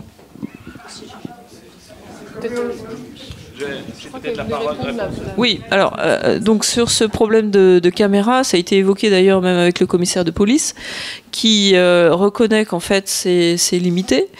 Donc après, oui, il y a un aspect juridique, donc ce qui ne veut pas dire que nous aurons cette possibilité, mais au moins peut-être voir avec la préfecture pour densifier et augmenter le nombre de caméras. Ça, c'est un point, c'est vrai, qui a été évoqué, voilà, avec le commissaire de police. Après, ça ne veut pas dire qu'on va pouvoir avoir satisfaction, mais au moins on va regarder ce sujet de concert avec la police. Voilà. C'est bien d'avoir les caméras, mais il faut en faire quelque chose de ce qu'on a filmé. Oui, alors après c'est ça, c'est que nous ne voyons pas nous n'avons pas les images, justement. C'est la préfecture, voilà.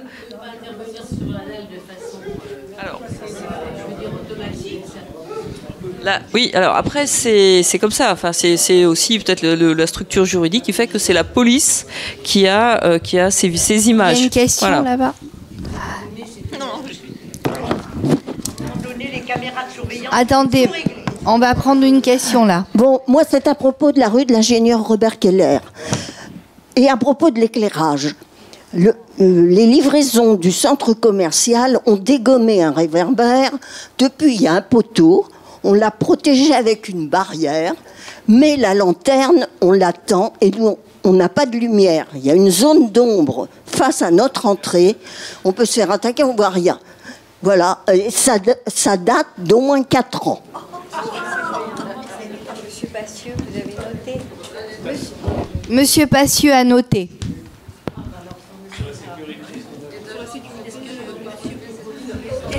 Est-ce qu'il y a encore des questions sur la sécurité, puisque la réunion va bientôt se terminer? Le numéro des correspondants de nuit, monsieur. Vous deviez nous donner le numéro. Alors, la problématique des SDF, là, il faut savoir, c'est quelque chose d'extrêmement compliqué. On est saisi chaque matin, chaque jour, par la mairie pour des signalements de SDF. Donc, il faut savoir que juridiquement, on n'a pas le droit de faire bouger un SDF. On n'a plus le droit. À l'époque, la police disposait de ce qu'on appelle la BAPSA. La BAPSA, ils pouvaient les prendre en charge, les amener à Nanterre, leur donner une douche, à manger, les changer. Aujourd'hui, c'est impossible. Donc, on a une équipe qui travaille sur le 15 et sur le 7. Ils sont spécialisés, hein, franchement. Ils interviennent, ils les font bouger, sous prétexte évidemment qu'on va nettoyer, parce que l'idée c'est aussi de ne pas laisser les déchets s'accumuler. Donc on arrive à les convaincre de libérer le site, et on fait venir la DPE pour nettoyer. Voilà ce qu'on fait pour les SDF. Mais on est très actif. Chaque matin, on organise 2 fois par semaine des missions avec la DPE, où on accompagne la DPE sur les tournées SDF. Oui. Oui. Quand c'est sur un jardin privé. Ah bah privé, non, bah là privé c'est pas nous. Hein.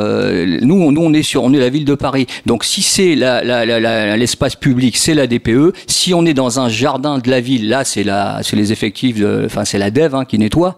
Mais si vous êtes dans une copropriété ou si effectivement le SDF est installé dans un petit jardinet. Alors, s'il y a beaucoup de détritus, c'est pareil, si l'équipage passe, ils vont, mais on ne pourra pas demander à la DPE de venir effectuer le nettoyage d'un site privé, ça c'est pas possible. Mais si c'est dans un gymnase ouvert à tous les ans, il y a plein de SDF. Voilà. Alors, c'est ce que je vous explique. On va aller voir, on va essayer de les convaincre. Mais de toute façon, il faut bien dire qu'on peut pas les faire disparaître. Ça, il faut bien se mettre ça dans la tête.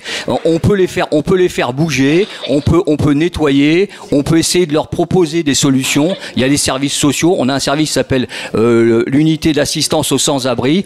Donc, on est très vigilant lorsqu'on a des enfants à la rue, par exemple, des mineurs. Donc là, effectivement, on est très très vigilant. On fait venir ce service qui s'appelle l'UASA et qui leur propose des solutions de relogement, des choses comme ça. Mais pour le SDF qui ne souhaite pas bouger, on ne peut rien faire. Voilà, à part effectivement nettoyer. Voilà. Parce que bon, bien évidemment, ce qu'il faut comprendre, c'est qu'en règle générale, ils s'installent dans les lieux de passage parce que bon, ils pratiquent la mendicité. Voilà, ou ils se mettent à l'abri dans des endroits où, voilà, donc.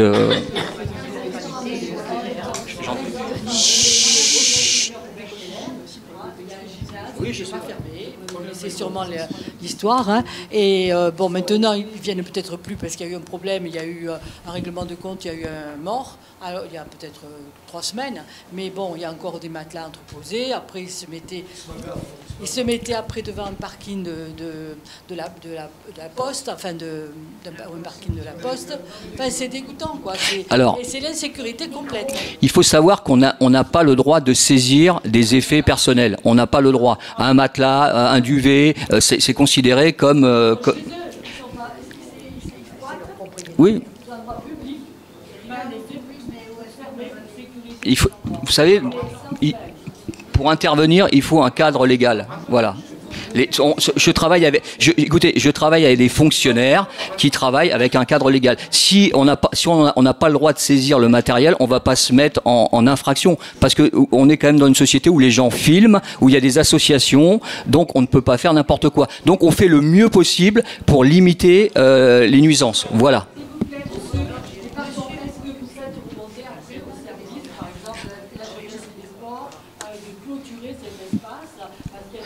passent là pour aller faire du sport, et c'est ouvert à tous les gens. Ça fait 15 années que Alors, et rien ne bouge. bien évidemment, on travaille avec les services, hein, puisque je... D'accord. Alors, de toute façon, j'imagine que vous avez fait remonter à la mairie ce... Ah bon, alors... Ah, ben, vous me direz quand vous aurez la réponse.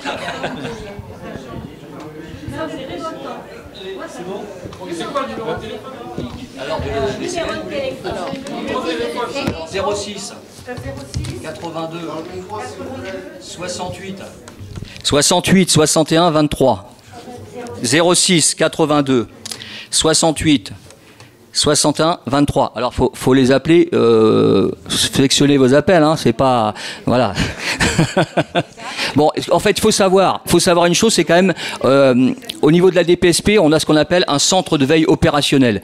C'est un état-major qui pilote l'ensemble des effectifs 24 heures sur 24. Donc s'ils sont confrontés à une problématique qu'ils sont pas en capacité de régler, ils vont contacter le centre de veille opérationnel qui enverra qui les inspecteurs de sécurité ou la police ou voilà. Donc il y aura une réponse de toute façon à la demande.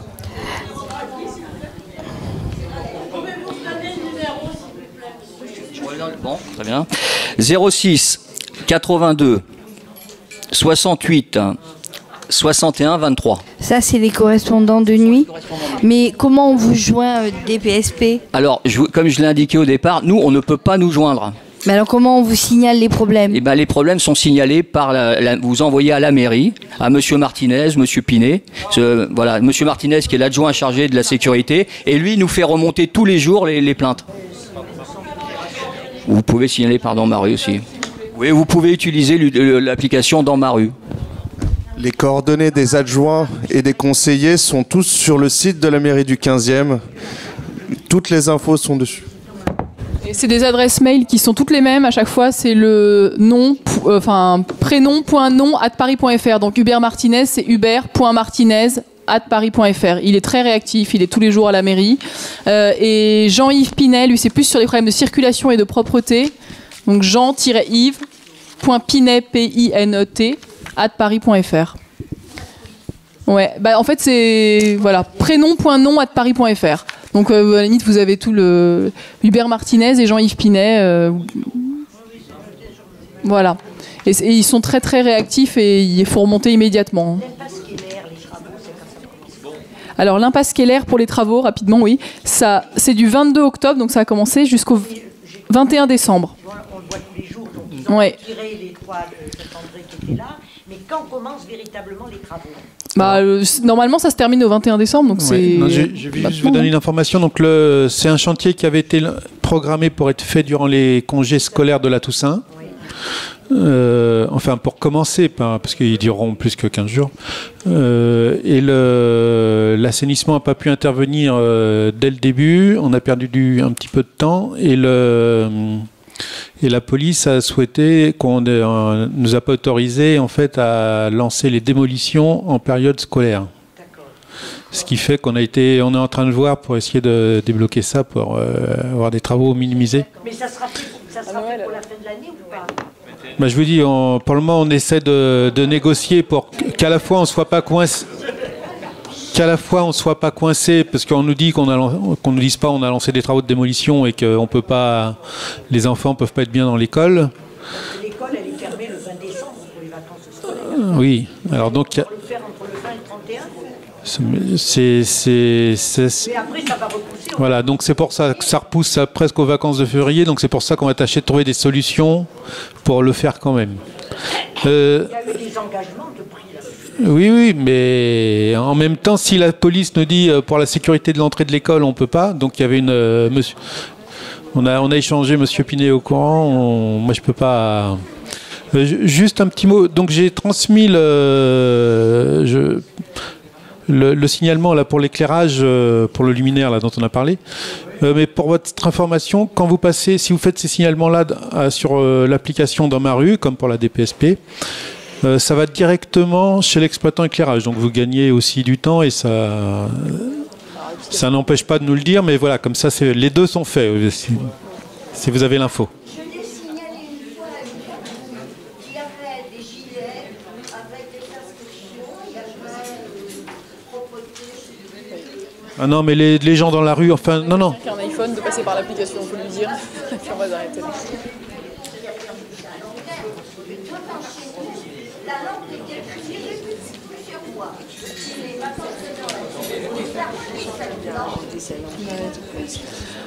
Alors, oui, on va devoir rendre la salle, madame. Mais alors, bon, l'application dans ma rue, tout le monde n'a pas forcément l'iPhone pour avoir l'application. Si vous avez des personnes autour de vous qui ont un iPhone et l'application, vous pouvez demander. C'est vrai que ça marche honnêtement très très bien, même quand il y a un... Voilà, ou dans marue.fr, voilà. Et les signalements sont vraiment pris en compte rapidement, même si vous avez, je sais pas, un tas de gravats quelque part, des choses dans ma rue, voilà. Bon, on va devoir arrêter là. Pour le budget participatif, du coup, si vous avez besoin d'informations, vous irez voir sur le site budgetparticipatif.paris.fr. Il y a eu plusieurs projets qui ont été votés pour le 15e, comme chaque année, donc vous aurez l'information sur le site ou sur le site de la mairie du 15e, voilà. Bonne soirée à tous, et si vous souhaitez venir au marché de Noël de la mairie du 15e, l'inauguration aura lieu le samedi 15 décembre à 11h30. Vous êtes tous les bienvenus. Voilà, bonne soirée.